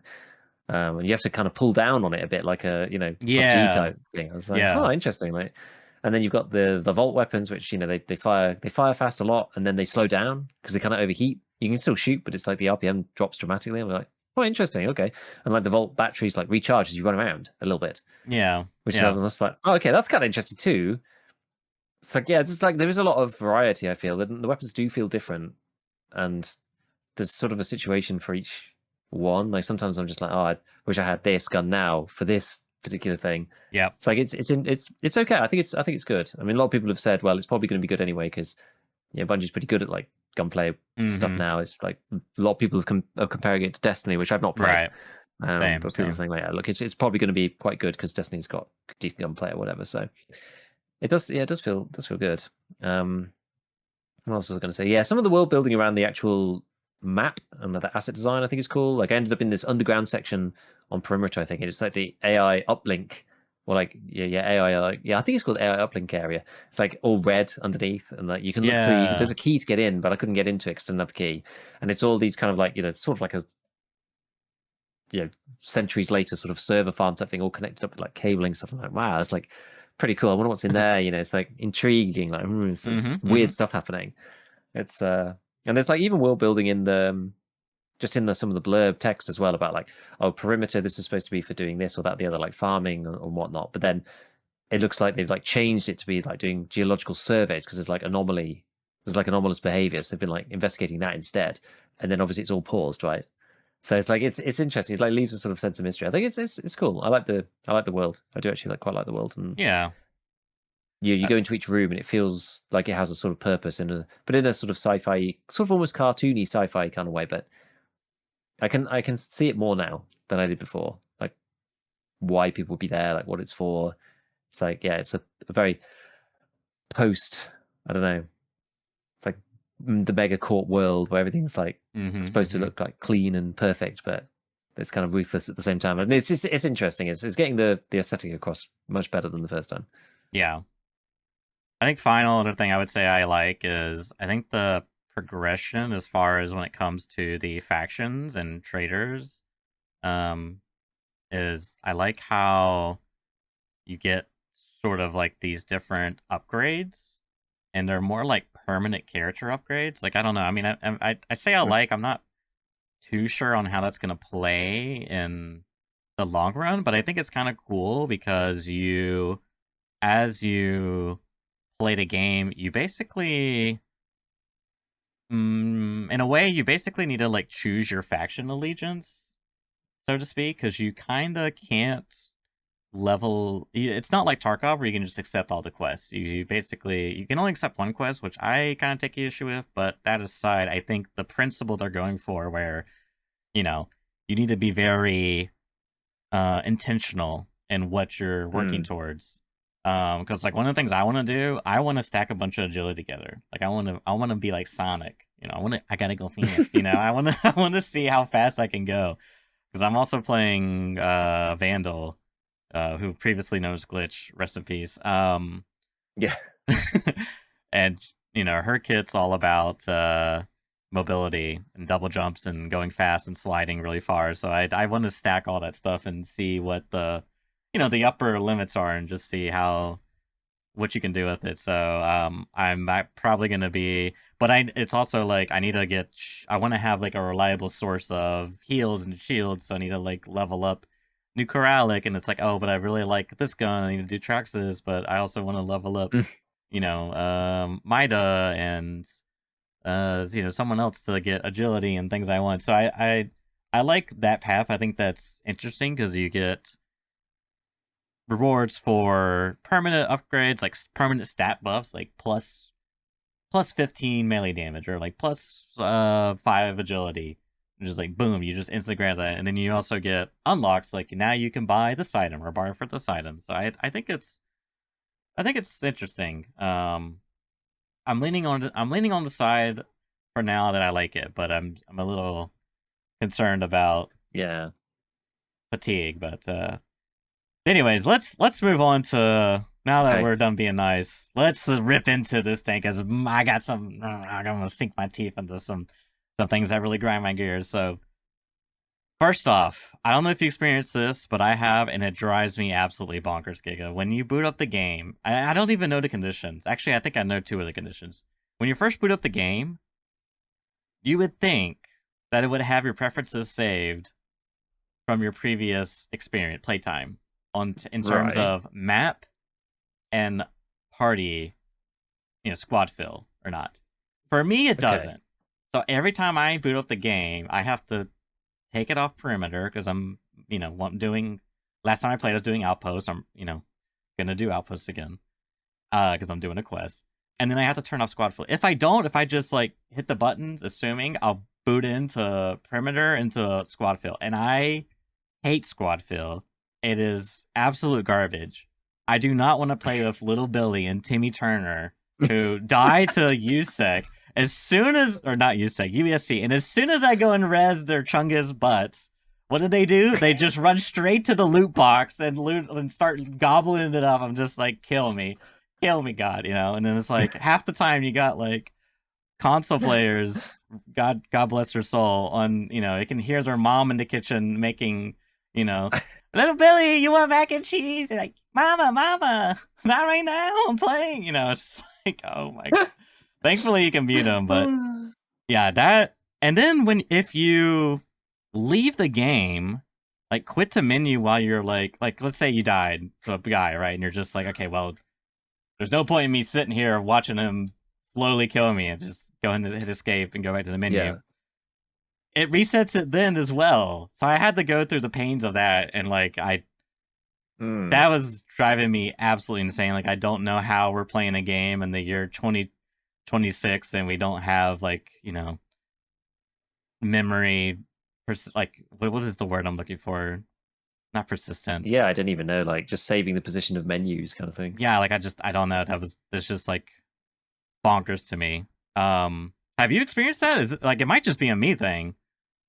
I don't know. Like I remember having to turn off squad fill when I reloaded the game the next time. So that's Okay. probably true. Okay. Probably is true. I don't think it really bothered me that much. I'm not sure if you die and then leave, does it put you back in perimeter as well?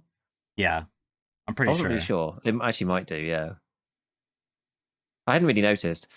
If you just like hammer spacebar through all the menus, it just like shoves you back into a game. But I think it might be perimeter. I think you're right. But that I didn't But mind that's the because I was just thing is doing like, whatever.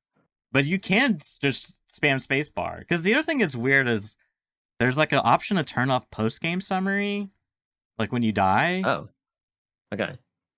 somewhere within the UI when you die. Like, Right. let's see, maybe it's here. Let's say, no, maybe it's only when you die. Whatever. But it will still go through all of this like post game summary results, which I just like I don't really care about. So I just end up spamming spacebar, and then I'm like booted into a match, and it's like perimeter and a squad fills on. I'm like, are you kidding? Anyways, that's It probably didn't. It didn't put squad fill on for me the sec when I just pressed spacebar. It was only that's when I'd weird. reloaded the game. I don't know. Maybe it's just a user error. Who knows? Little glitch or something. I don't know. Yeah, Yeah. that was annoying me. But I think more. I wanted to talk more about the art style because I think one of the problems I'm like struggling with now. This is definitely something that it's probably more of like I've come to accept, in the past couple of years that I'm just like a little snowflake gamer. Like if you have something that like irritates me and triggers me, I will just like cry and like I can't like it actually like so for me the UI is like sensory overload. Like I have a clip where I was playing for a friend, right? And he got downed and I won't pull it up because it's just too much work, but he was like pinging the guy, and I'm like shaking my mouse vigorously to see if I can find the ping within the. Because I also, when you, for whatever reason, I mean, again, this is like, it feels like sometimes the art team's in conflict with like the game mechanics, team, Yeah. like the combat team, I guess. Because whenever you ult on Vandal, you get these giant horizontal bars that have like 80, like they're technically semi-transparent, but they're like 80 or 90% transparent, and they're just like sitting across your screen with like all these VFX and things going on. So I have like this giant like you know Google Glasses thing going across my screen, and I'm trying to find the ping for the guy that just downed him. It's just like, and then you got like you open up any type of like inventory and you got all this UI stuff popping up. You got all these like effects. Like one time I got like poisoned or something. It wasn't poisoned, it was like Mm. hacked or something. I don't even Oh know. god, you haven't been hacked, have you? Maybe. And it was like basically That's impossible to see. I had like 30% of my screen. Like I could see the center of my screen and then everything else was just like complete blocks of yellow and red. And I'm just like I mean, that's kind of the point. I get it. But it's like you got that. Then you got all the UI stuff. Because to me, it's like so blocky and like low poly and flashy. All the different fonts going on. It's like you want to figure out. I looted a core. Oh, great. Let's see what it is. I have to sit there and read for like a minute and like decipher what this stuff is. Like, oh, this boosts energy amp agility when you Yeah. like. What? Like can I like right click dictionary look up or something? Like I don't know what that is. Like you know what I mean? So it's just Yeah. like If it's in blue, there needs to be a glossary. that would be nice, yeah. But even You then, know, it's like it's a like blue. I'm like, it's a blue thing. That must mean it's like the stability or something. yeah, It's it's some something kind of thing. important, right? It's like I would like to Yeah. know what that is. Um, yeah, and then it's like it took me a while to learn this, but it's just not super intuitive. Like, cause you got your character on the left, right, and it's like very artsy. You know, instead of having the typical like, mm, you know, 2 pixel drawn out stick figure of your character, you got like this very detailed biometric scan of your runner, right? And then you Hmm. got all the different components that make up your runner, like your primary, secondary, equipment, shield, different cores, and you got your bionics or whatever, like leg, arm. Augments, whatever they're Yeah, called. yeah, Yeah, I don't yeah. know.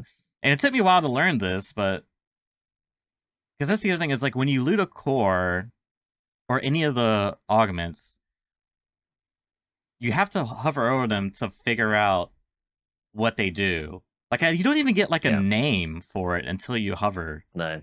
So you have Which to I think is a take. mistake. Yeah, I mean it's definitely a shortcoming because if you have to take like when you're playing an extraction shooter, like every second matters. Like you can't let your guard down because that's when you're going to get jumped, right?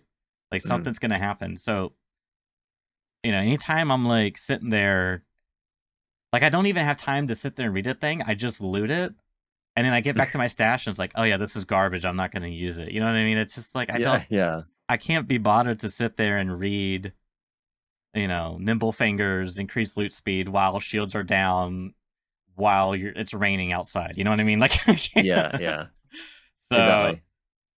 And this is but the thing, like they give you there's space on those things to actually have, like, as you say, even a name. Like it wouldn't necessarily be intuitive to begin with, but the way it is right now, you literally can't tell what it does until you hover over it, and they all look they all look the same from the same. Like there are some things that I didn't realize, and people in chat pointed out to me that like there's it's a little person on the core, so like yes, the head yes, is glowing, or the body is glowing, or the legs are glowing. And I'm like, oh, okay, so I can tell which one it is because you're only allowed one for the head, one for the body, one for the legs. Okay, fine, makes sense. But then if I'm like, well, I want to choose one of my leg augments, they're like, oh, I've got like 5 leg augments. They're all right, white tier. Like, I don't know which one is what. Like, even if and this is the point that I made to the guys in chat, like, even if I knew that I had one of the things and I knew that I wanted it, I don't know which one it is. I can't tell. Even if I yes, knew the name of yes, it, imagine late game where you've got like 50. yeah, Like I can't, there's no way to know which one it is. yeah, Like that's crazy, right? And there's space on the icon. It's not even like the UI, like they'd have to rework it or anything. There's space on the icon to like write something, anything. yeah. Something also weird about those as well, because those are probably like, these are probably the most sinful piece of the UI, these like Mm-hmm. core things. They are called, so there seems to be 2 parts to it. You've got a stat boost section, and then you've got like some random augment of some description on these cores. The name of the core relates to the stat boost. Not that it really matters that much, but the stat boost is at the Yes, bottom, because I had yes. I 2 know that what were you're the talking about. same, Mm-hmm. and I was like reading the thing, and it was like nimble fingers, Mm-hmm. and then I was like reading the doodad, and it was like, you know, +10 agility when you do what, and I was just like, what's that got to do with like I don't understand. Like, what's this Yeah. got to do with anything? Because like I'm reading I was reading the like augment thing, like the secondary augment thing is like this is the main thing that the thing does, and then it also gives you some stats. But like the core is named after the stat it gives you. That's like the primary thing, and then the other thing is like some secondary effect, which actually doesn't necessarily have anything to do with the stat boost thing, which is fine. That's okay. But I was like, it's weird because then it's got the name of this thing, and then you read the doodad, it's got nothing to do with it, and then it's like, oh, it's actually the stat which is at the bottom. That's actually what this is called, and this thing's supposed to be a secondary thing. I was just like, oh, this is just so confused. I was like, it's so It's confusing, and trying to read what's going on with this thing, and then yeah, they're quite odd too, and then there's no indication of what which one is what. Like, oh goodness me. yeah, and like yeah. There's no way I'm gonna remember when my shields are down and I go to loot a box. I get 5,000% looting speed. Like it's You know what I mean? Like it's hard to even remember what the thing is. Like basically, how I've learned to approach it is, okay, I like nimble fingers, for example, so I just need to keep all the ones that say nimble fingers, and then find those secondary roles that I like for my kit that I'm going for. Yeah, And like yeah, that kind of works, but you still have to hover over every arm attachment. That's because first I got to find out if it's nimble fingers or not.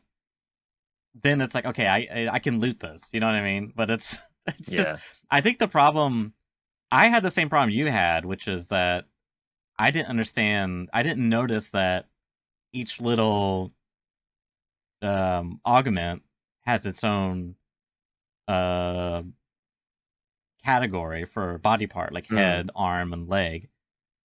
Because I just assumed you had 3 at the bottom. I just assumed you could put any 3 there. But So did I.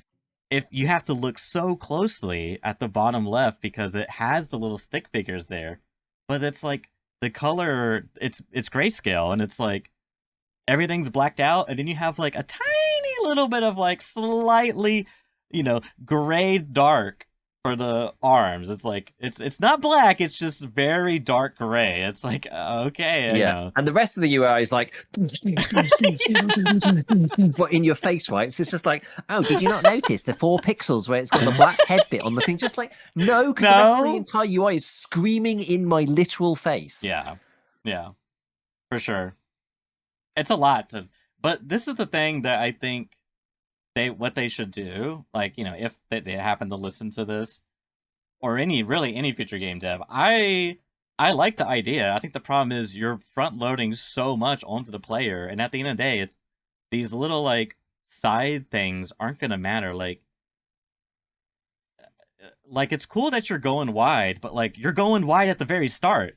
You know what I mean? I'm like you know the meme where Yeah. it's like the fat rich guy is like squeezing the water out, and it's like a little drop or something. I can't even put words to get simple words together, but it's like the funnel you're giving me as like the new player. I got like just a little tiny mouth, and you're like just drowning me in and like so many choices. Like I need start me out with like simple stuff, and then as you go up, like you can still go vertical, but like I Yeah. definitely want to go wide, but I can't be sitting here, you know, trying to decipher what everything little thing means. Like they got to make it simpler, and both in terms of like readability and like making quick decisions. Because to me, that's the most exciting part is when you're in a raid and you get something like, for example, I don't like this example because it's part of my critique, but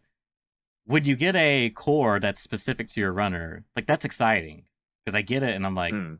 oh snap! Now when I slide, I become what's the word? I get signal jam effect. Like I can't be scammed or something. Yeah. Like, oh, this is cool. It's like an instant power, or like now my EMP blast does more damage or more knockback. This is great. This is really exciting, you know. But like when I'm in the raid and I'm looting Bionic Legs V3 fall resistance, and then whenever you break your shields, you get 50% horror resistance. It's like it's just like so much. I'm like I can't even. I equip it. I don't even remember what it does or how I can use it. You know, I Yeah. need very simple stuff at the beginning. Later on, you can scale me up to have some crazy stuff. But yeah, too much at the start. Yeah, you need to build that muscle memory up to begin with. I mean, you could almost just like not have the core slots. You know, it's like, oh, we got to unlock the FTL, and then you do that, and then okay, well now we got to like get you the core modifier thing or something like, oh look, this is for the head. You got to have one for the head, one for the body, one for the legs. Like you're going to give you one of each. Mm-hmm. Give it a try. You know, like this kind of thing. Like lead people in. Yeah, You know, the best games start with like one thing, and then they add the and then build mechanic, and then upon they that. add a Yeah, yeah, mechanic, and yeah. then they add a mechanic, and then they Yes, add a mechanic. exactly, Right? It's like, exactly. whereas this, yeah, it's a bit like it's better. It sure is better, but it's a bit, yeah, it's still just a bit like, yeah, the data dump thing. Like Yeah. plug into the matrix, like now I know marathon. You know, you got to like, Well, but yeah, it's kind of mad. yeah, and I think that's also a concern of mine is because when you do finally assemble something that you, because it's really annoying when I loot a core and it's like for destroyer. I'm like, Yeah, I don't play. Don't really have an interest. You know what I mean? Like I don't know what the logic is behind that. Um, you know what I mean? Like I would almost prefer it just be like this upgrades your first ability and it's like universal. You know what I mm, mean? Because it's kind of annoying when you play it and it's like, oh, I got something that I can't use. Like now or yeah, maybe even never because I don't play this, you know. But that yeah, aside, my main point was as you finally build something that resembles a complete package, when you die, all that goes away. And I think and because it's so hard because there's such a wide pool, you got like there's like white tier, green, blue, maybe yellow, purple, maybe. Like you got all these different tiers, and then you got these different. That's like the cat. That's like one category. Then within that category, you got okay. Is it a leg attachment? Is it a core? Is it a thing? Okay, and then it's nimble hands, or it's this, and then you got yeah. like It's the evolve within it. secondary roles. It's like there's so much going on here that like once I finally get the thing I want and I die, that's like 50 hours of a very long time of you know what I mean, like Yeah, I because do. like I said, I slowly loot these things and I just pick it up and take it back, and then I from there then I decide if I actually need it because then I take the time to read it and see what it is. So I think they need to, and maybe that gets solved when you as you progress and you get stuff from the traders, and then that becomes like Yeah, the maybe.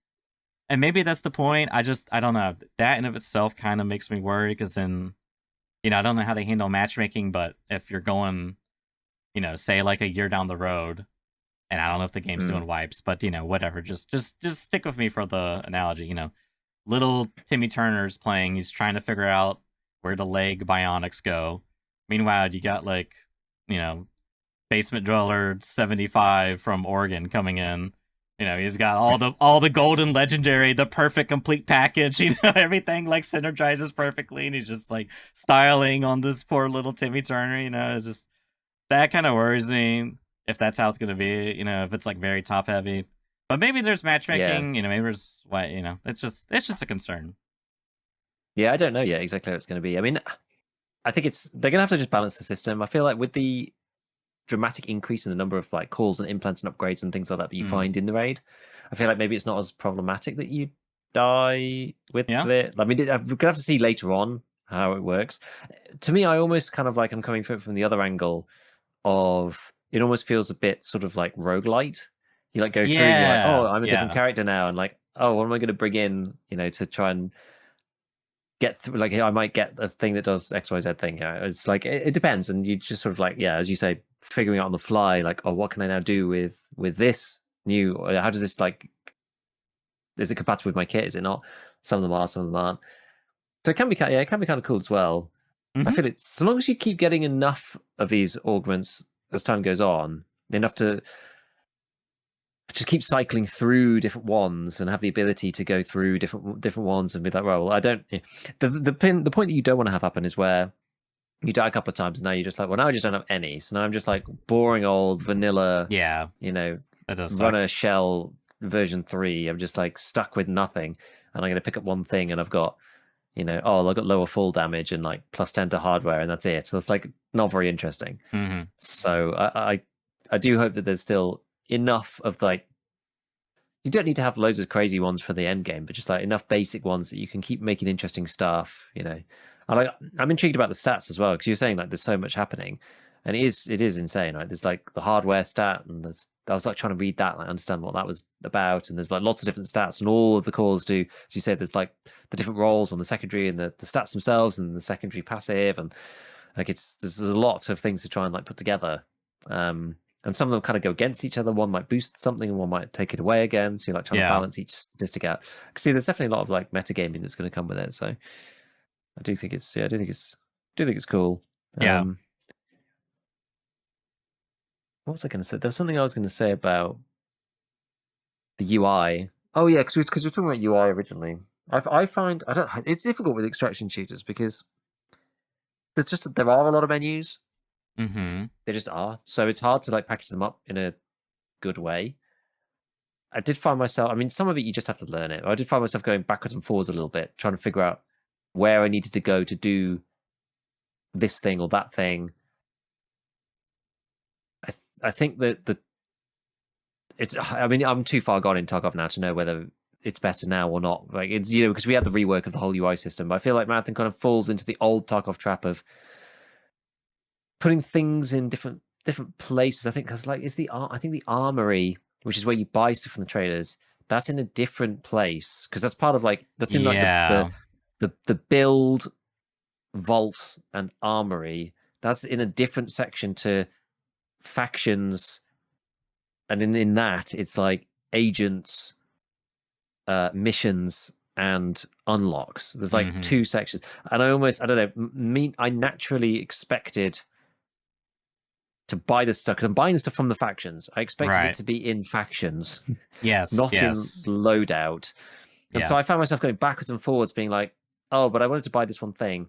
Oh, but I need to go back and check my contract. Oh, but that's all the way back in this original menu."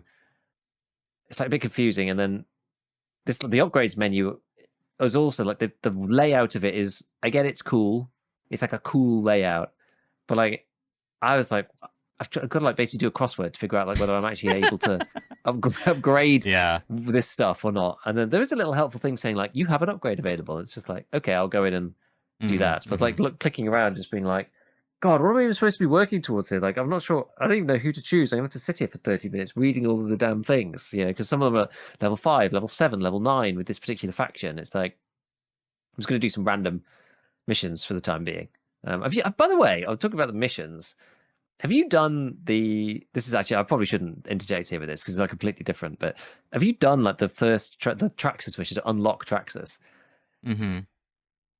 Because like I've tried it twice now as solo. It's like really hard. Which Like, wait, genuinely really difficult. which You've got one? to go to Dire Marsh. Yeah. You've got to press a thing. You've then got to kill a commander who appears as like a special thing. You've got to get the manifest and then scan a cargo before it like gets taken by some shipping. Oh Doodad. yeah, I did do. Yeah, let's talk about. Like playing that. And let's talk about this next because this is actually important. Yeah, Have you played all duo, some solo, all mostly squad? Like solo. what's kind of okay? Mostly okay. So you're in the same ballpark as me then. And my overwhelming take is that don't get me wrong, it's better that there's a solo queue. This is great, right? This is like an 80% improvement on the previous mode, which was just like, it's not in our vision for solos to not get absolutely dunked on by 3 people, right? That's Mm-hmm. like that original take was just like, it's just, I'm sorry, it's not an opinion, it's just incorrect. It's just wrong, right? It's just rubbish. Yeah. So now they've gone like, okay, fine, like you can play against each other, but it's just like, we're not going to change anything about the game, though. And it's like, all right, guys, like, can you just maybe turn the health down like a little bit on the AIs? Like, Yeah. they're designed to be taken down by 3 people. Yeah.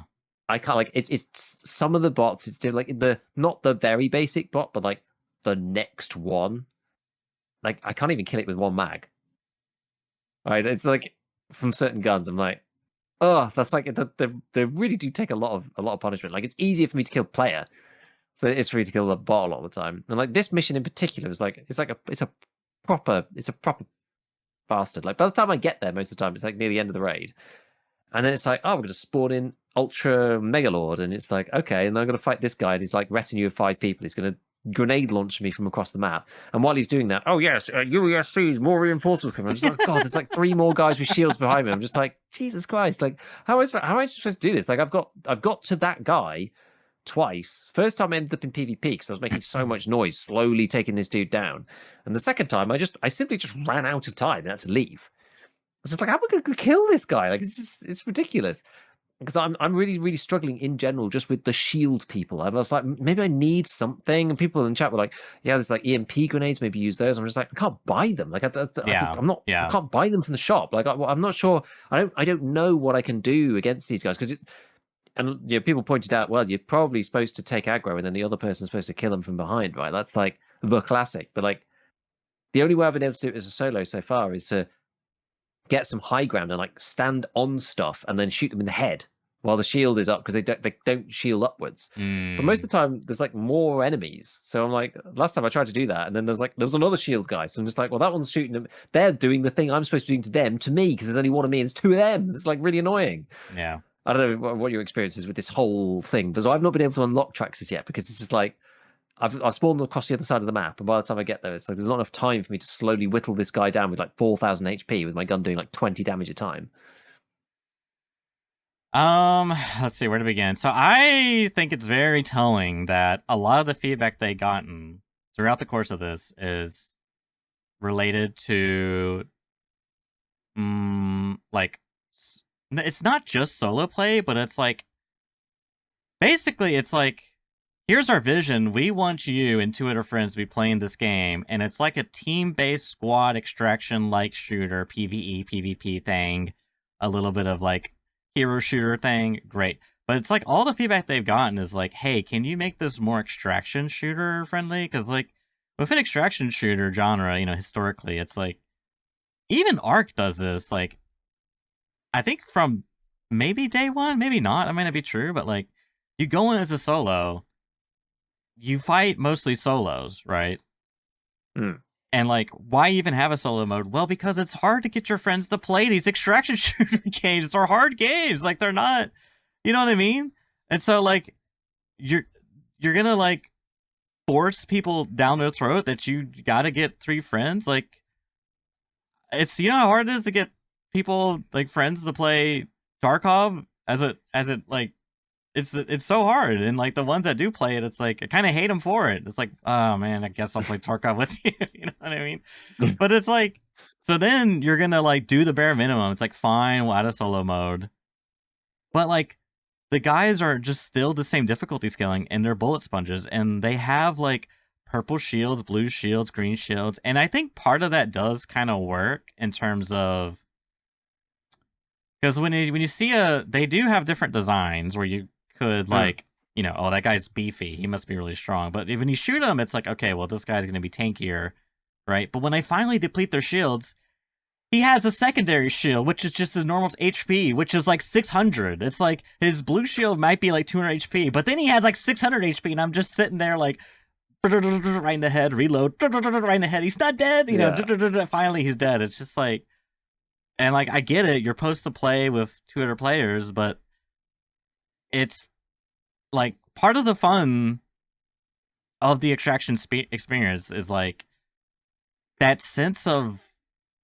I don't know, fear. And like when you go in with like a squad, it's a different vibe versus like playing by yourself, because you got like, and like when things get real, it's like you got no one to fall back on, and like it really adds to that tension, I find, and it makes solo play, I don't know, fun. And like you could have it where, there's more, it could be duos in there, it could be trios or whatever, but solo v solo is kind of the fairest thing. And I think some of it doesn't work because I feel there's a very real preference for people to use the invis character, because I mean no one's gonna pick the medic character in solo play. The guy that can revive faster, yeah, give me your break. You know what I mean? Like I can't, like there's it's just like they didn't really care about, it's not even solos, it's like they just had a thing, and they were like, yeah, this is how the game's going to be and played, but all the feedback that they've gotten has been directly against that. So for me, that's like a clear thing that like, they need to make this feel more like an extraction shooter and less like a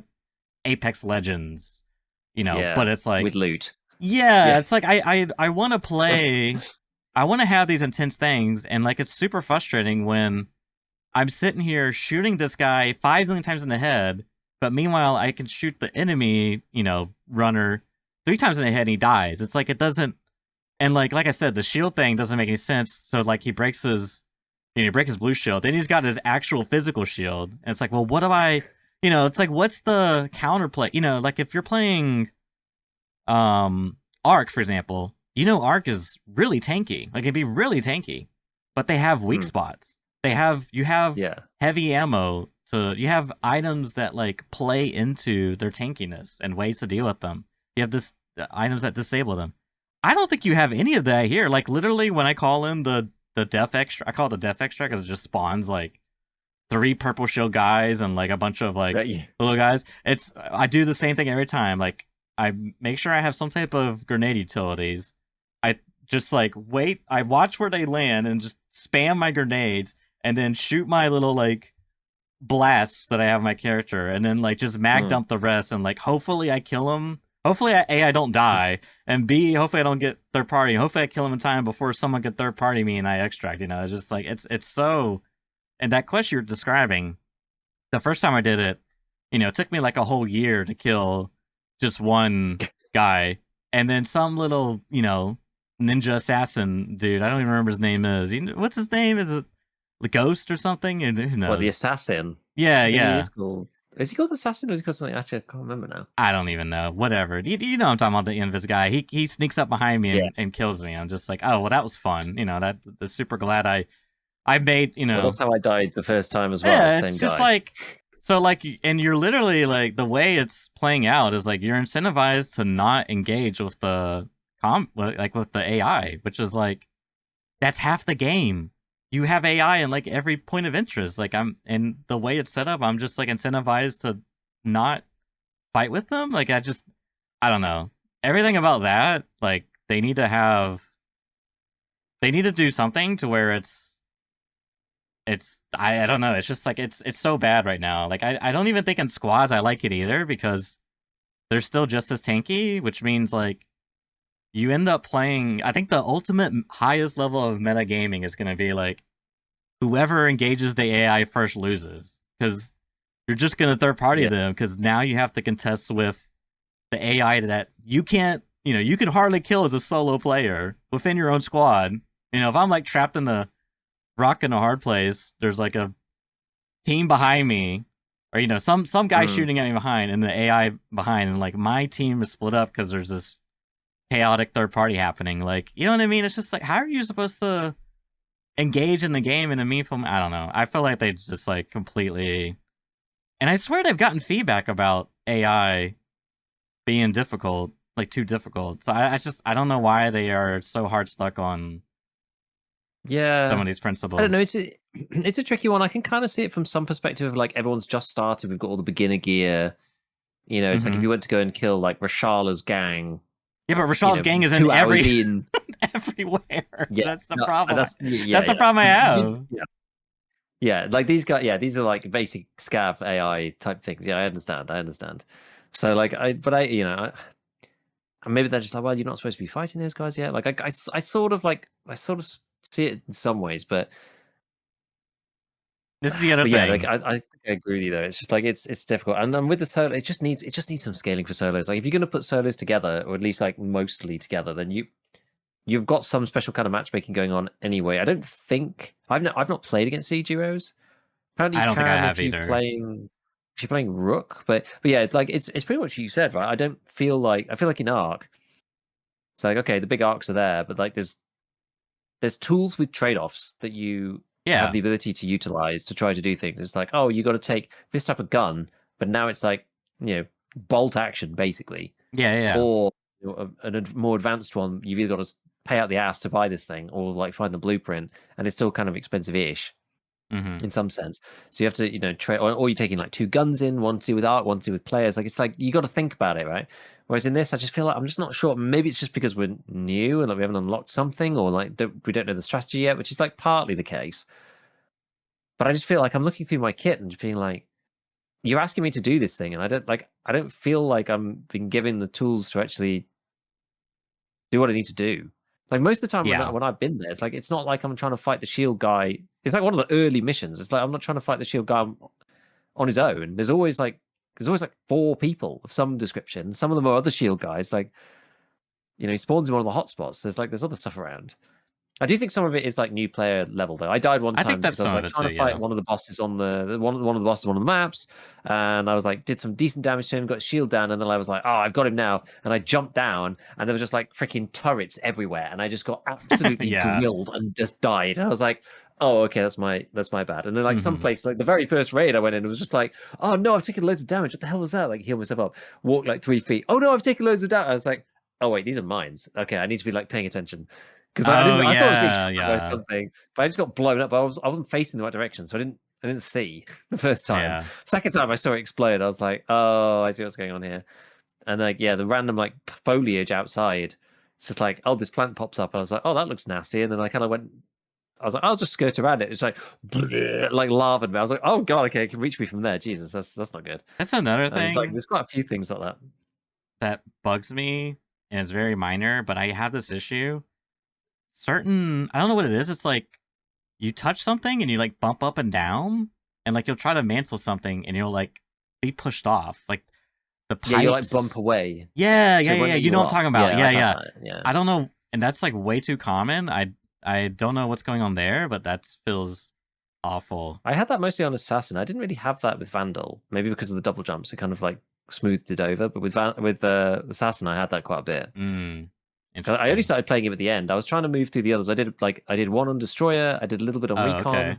I did a little bit on Vandal. I did one like Rook one just to see what that was like. Then I started using Assassin at the end. I mean, after getting killed by Assassins a couple of times, I was like, this is annoying. And then I played Assassin. I was just like, yep, this is annoying. I can see why. Like, I can see why it's so good. It is. They did say that it was a bit OP for solos originally. Yeah. So it's just like, okay, guys, like you knew this was the case. Just turn down the invisibility if you're playing as a solo, for example. Like it's really quite easy. It's really quite straightforward, and then just balance it from there. Like it doesn't have to. It doesn't have to all be exactly the same. There's like in Hunt Showdown, for example, if you're playing solo, your abilities are slightly different. You actually get some buffs in Hunt to make up for the fact that you're playing solo against duos. So like it's there's specific thing, there's traits that you could do, because in Hunts you like basically assemble traits onto your character, and the ones that like here's this trait, and if you're solo, you get this extra thing.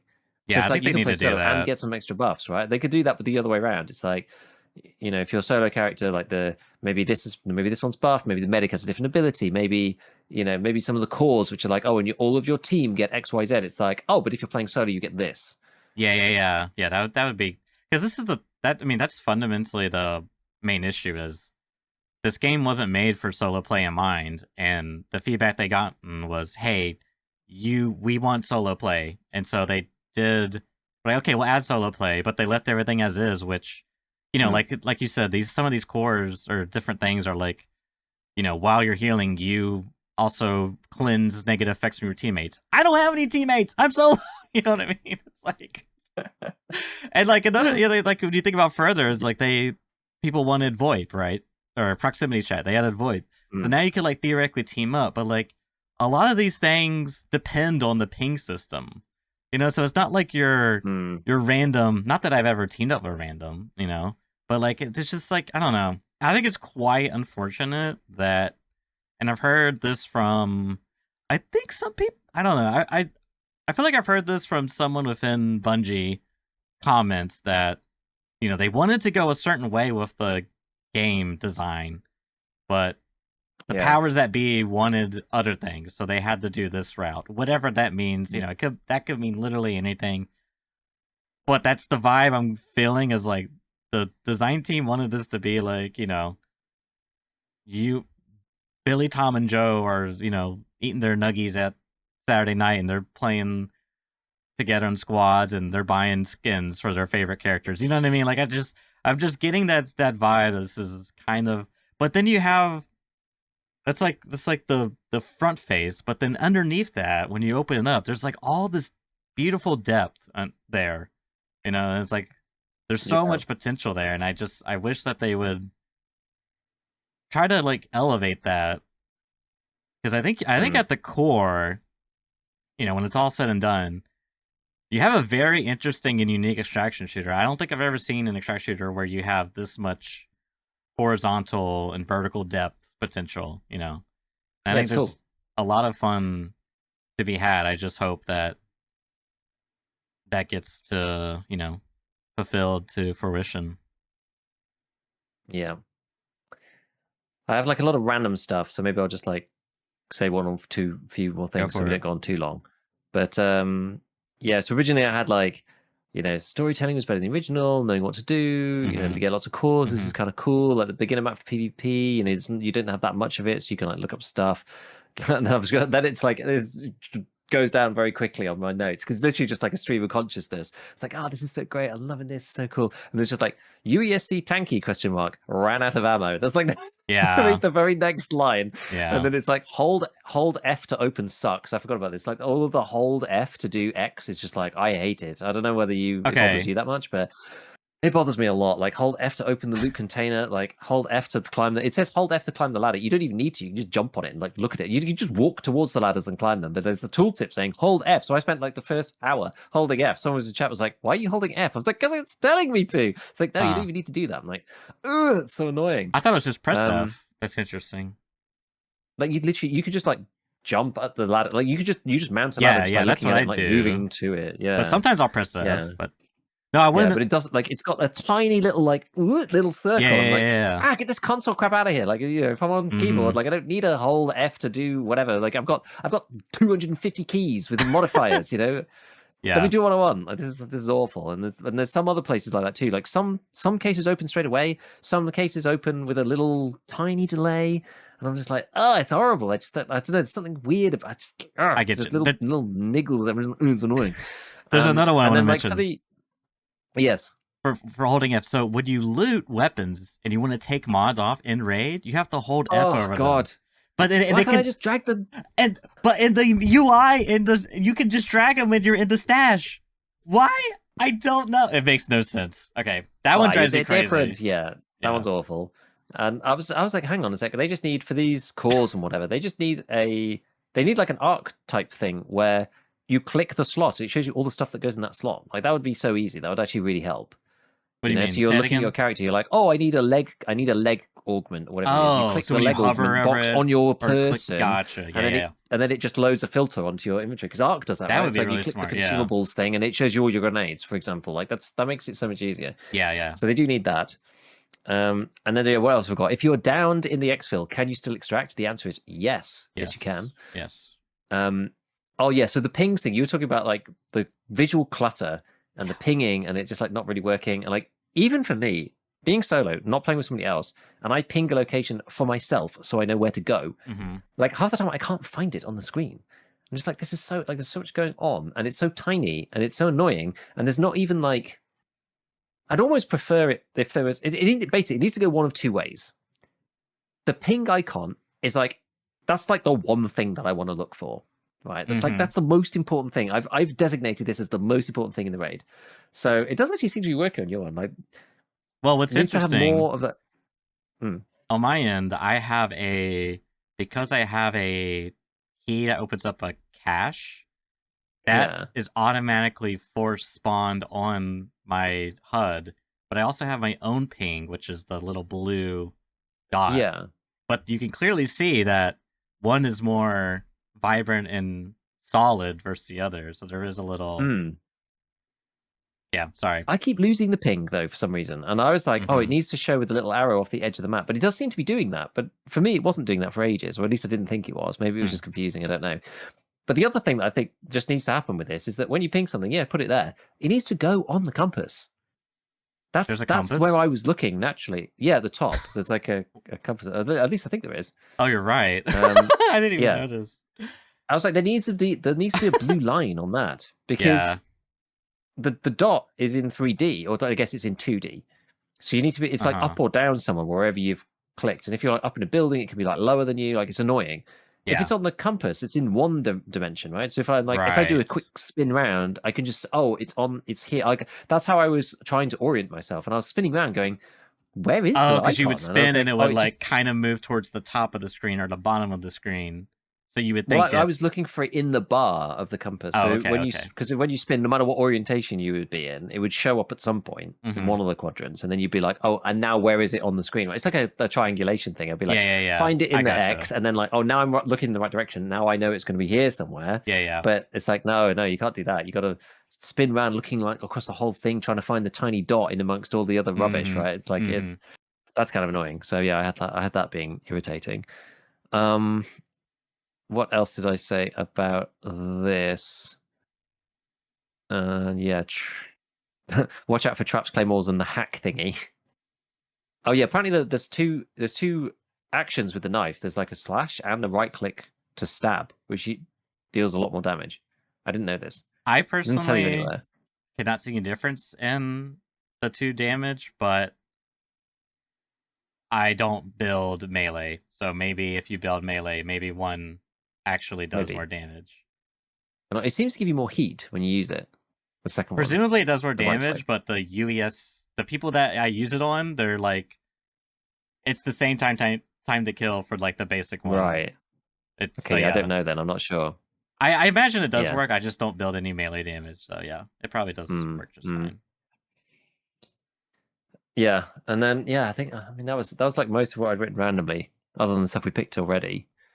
But I mean there was some cool stuff. I brought in a supply drop, and it had these like all these like targeting lasers came in like. Psh! I was like, oh, that's sick! Like it looks so cool. So there's definitely some cool things. There's another thing that's annoying me that my friend is. I think he's a little bit on copium. He's probably right, but there's a thing called quarantine zone. Have you experienced it? I think it's only on Dire No, Marsh. So when you go there, occasionally you'll get a notification that this area is being quarantined, like greenhouse, or for me it was the maintenance. I think it was because I had a right, quest to go there to find 4 lenses. Okay, I have to rant about this. And once you find the 4 lenses, which is just like a regular loot item, it's like a green loot item, then you have to go deposit them in this thing and upload them or whatever nearby, which is fine. The problem is, there's 2 problems. The first problem was I learned that you can't bring loot into raid. So if I previously got 3 lenses and I extracted, I couldn't then take those 3 lenses from my stash and put them in my character and go find one more lens. I have to find all 4 in a single run. So that's pretty Oh. annoying. So the second problem was every time I would get to maintenance, because maintenance is on the edge of the map. So sometimes you get a good spawn, sometimes you get a really bad spawn. I would go there. As soon as I get there, be like, quarantine zone section is leave immediately. It's going to be purged. And this giant diamond pyramid appears in the sky and just like burns the area. So I'm thinking, okay, well, like, how much damage could it actually do? I mean, maybe I can just like heal it. I walk in, it like instantly nukes my shield. I'm like, oh, okay, well, that's not playable. So I'm sitting here waiting. 5 minutes goes by. This thing is still going. I look at the map and it's like this giant square just blocked out. And I'm like, what kind of game mechanic is this? You're just like gonna be like, oh yeah, what if we just like blocked off a section of the map and you just don't get to play? I'm like, oh yeah, that sounds like so. I don't know. There might be some way of getting in there. My friend sent me a screenshot of an item that can be looted from quarantine zones. Like maybe I'm just like, I don't know, Giga. That one really was just like, whoever cooked this up is like, Yeah. I don't know about that one. So it's one of those things where like you don't know enough to know how to like approach it. So it's like even more frustrating. So I literally would just like, I think like because the following raid, the same thing happened. And so I'm sitting here, I was pretty much griefing myself in time because I was so frustrated. I would go in with like a free kit, and if I got the spawn or not, I would just quit to the lobby and go back in. And finally I got the spawn, and then like I'm trying to fight off the commandos with, the most basic ass gear, and it's just like Yeah. I eventually got it done, but my god, I was like going mentally insane. I was just like so 4-in-1 raid. frustrated. That's like RNG on like, especially with this quarantine thing. That's like RNG on RNG on RNG. It's like that really Well, sucks. luckily, I mean, well, I don't know. Maybe unluckily. I guess unluckily, because in my case, they kept getting quarantined. But you can find the stuff you need in the maintenance zone right where you need to deposit the thing at, like, I think it's called decon or something. But if Right. maintenance zone is being quarantined, then you can't interact. So I don't know. Very, very confusing stuff. But anyways, I'm gonna probably keep playing it. I'm like, parts of it are fun. Some of the fun is too just like crapping on some of the choices they made. It's like hate watching. Like you watch a movie, like you're gonna hate it, and like you just can't wait to tell your friends how much you hated it and how awful it was. I'm not saying the game's awful. It's just there's certain choices they make that are just like, I don't understand it and I don't get it. Mm. And it's probably not for me, but I have feelings and I am gonna voice them and I hate it. So I mean, it's just. But some of the things are fun, I'm liking unlocking the traders, learning about the lore, seeing some of the potential for stacking different builds together. We'll see. I hope, I think for me, not this would ever happen, but my vision would be like, you keep most of what's there, but you just like delete the hero loadouts. Instead, you just like make those core parts. So you like basically build your own hero, and Yeah. then you can like you got all this like skin customization stuff. Maybe you could go like gameplay level, like if you want, certain, like if you were the assassin, then like you have to have like a black cape on, for example, like you're forced into that way. You could have some gameplay identification, kind of like how in Tarkov you see, oh, he's got a Alton on, best not mess with him. You know what I mean? Something like that. But Yeah. and then make solo play like actually good. Like right now, it's like it's kind of it's not great, is how I would describe it right now. It's like it's an experience. Yeah. Yeah, it's really rough. It's playable now. It wasn't playable before. Yeah, now So it's we've gone playable. from Yeah, not playable to playable, but it doesn't mean that it's optimal by any means. yeah, yeah. That would be Yeah, my I think I'd agree with that in many ways. my wish list, but we'll see. I mean, I think they're wedded to the hero thing, so I don't think we're getting any yeah, for changes sure, on that. for sure. For the next So I don't know. game Yeah, developer. I'm still enjoying it as well. I'm like, Yeah, enjoying just like fiddling around with stuff, like actually putting together the first like full synergistic build. I know it was some like me and melee build, but just trying something OP Yeah.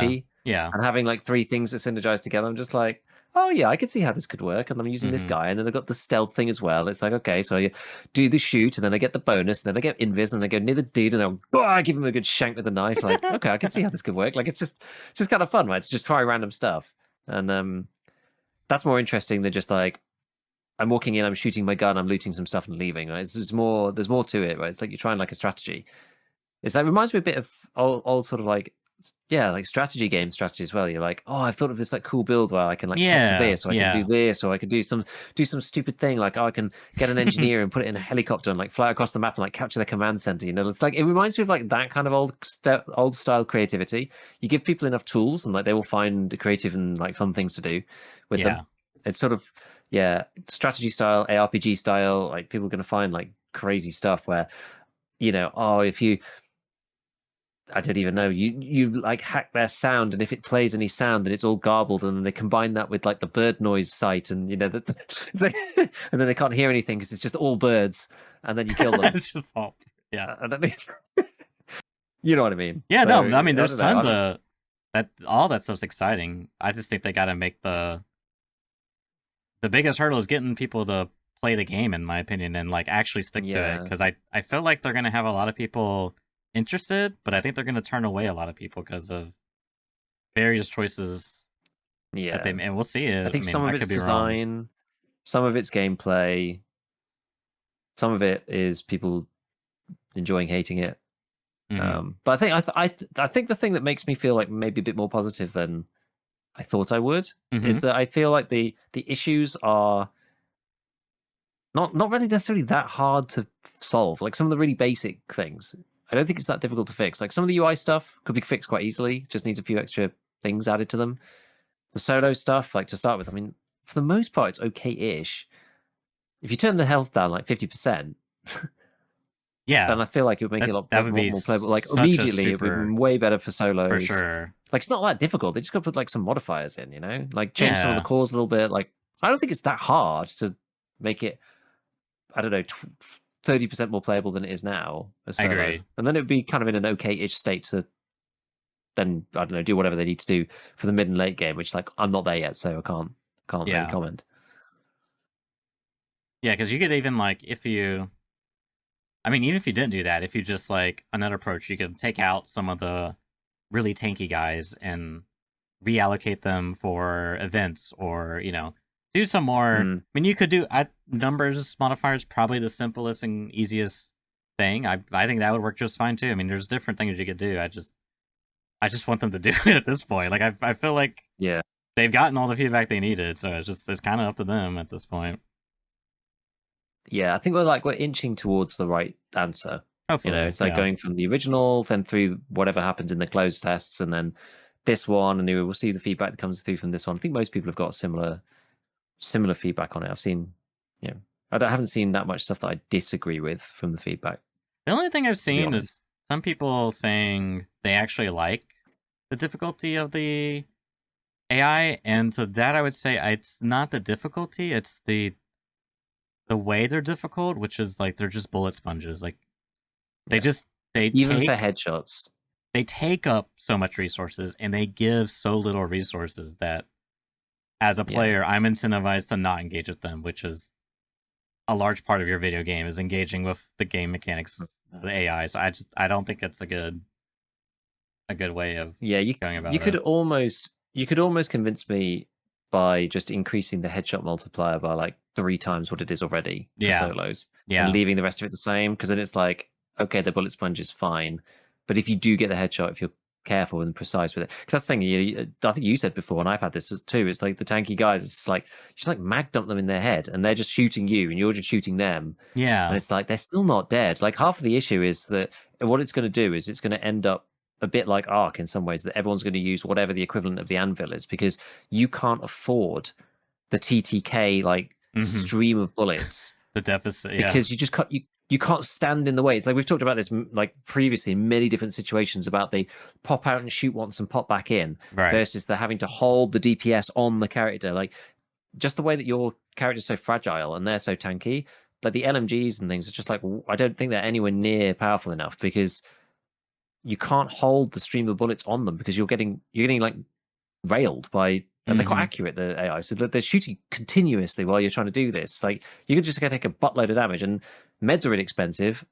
Nothing heals automatically unless you're playing the medical bot guy. So maybe then you could get away with it. But I just don't think the DPS justifies it, right? You're more incentivized to just go higher and higher and higher in power of and damage per shot and fire individual shots and then hide again because you can't afford to just be out in the open shooting the gun. Yeah. Or players are going to find gimmicks and cheese strategies. Like I think I already maybe have something where it's essentially you head glitch. You find a box that's like right at your head level and you can just shoot over, so they can't hit you, but you can hit them. So I don't. I mean, or what you said. You get up high so you can shoot over, which that really isn't. Shoot over the shield. Yeah, that's strategy. But it's like I think the AI is designed well because I like how they do like these side dashes, and if they're close, they'll like punch you, and they got grenades and shields. Like I think all that's cool, but it's like it doesn't feel like I'm able to properly engage with it as a solo player. As a squad, but this is the thing is like as a squad, you basically have 3 lasers that just melt them. You know what I mean? As long as you're like moderately competent, it's not that crazy. You could get overwhelmed a bit. Yeah, so I don't know. I hope that they take the feedback, and I hope they're getting good feedback, not just the one I agree with. But we'll see. Are you gonna buy the game? Have you already bought it? I'm curious. I haven't bought it yet. I don't know yet. I'm not sure. I'll see. It kind of on the fence as well. It depends on how much I think I'm going to do it for content. I'm probably not going to play it much otherwise. So yeah, I'm either going to decide to go like, okay, this is the thing I'm going to do. I am tempted. I really am tempted. I feel like there's enough depth to like talk about enough stuff. Yeah. Yeah. I'm not sure yet. It's more for me. It's almost more just like, do I have time to deal to do a load of stuff for marathon? Like I kind of want to. Like part of me wants to. Mm-hmm. I'm not sure yet. Yeah, I don't know. Jury's out right now. I need to have a good think about it, and I'll probably after I've played a bit more of it, I'll make probably have a better mind idea. up. That's fair. Yeah, apparently it's coming out. Apparently it's when you buy. So the service time ends on the 2nd. It's going to start on the 5th, I think. Oh, is it? Okay, I thought it was immediately after. I think there's a little break. I think there's a little bit of a break from what I read, anyway. That's good. That might give them some time to play some, some changes. Let's see. I really hope they. I'm going to see if I have a friend who was, really excited about Marathon, and then they kind of took like a mental health break from gaming, just like a mental health break in general.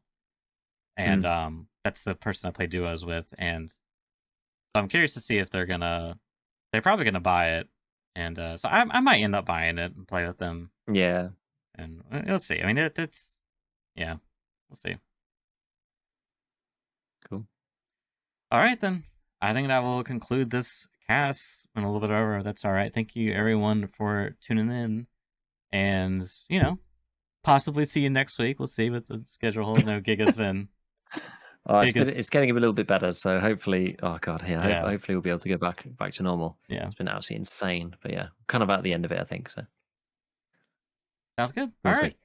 Thanks for tuning in. See you next week. Catch you later.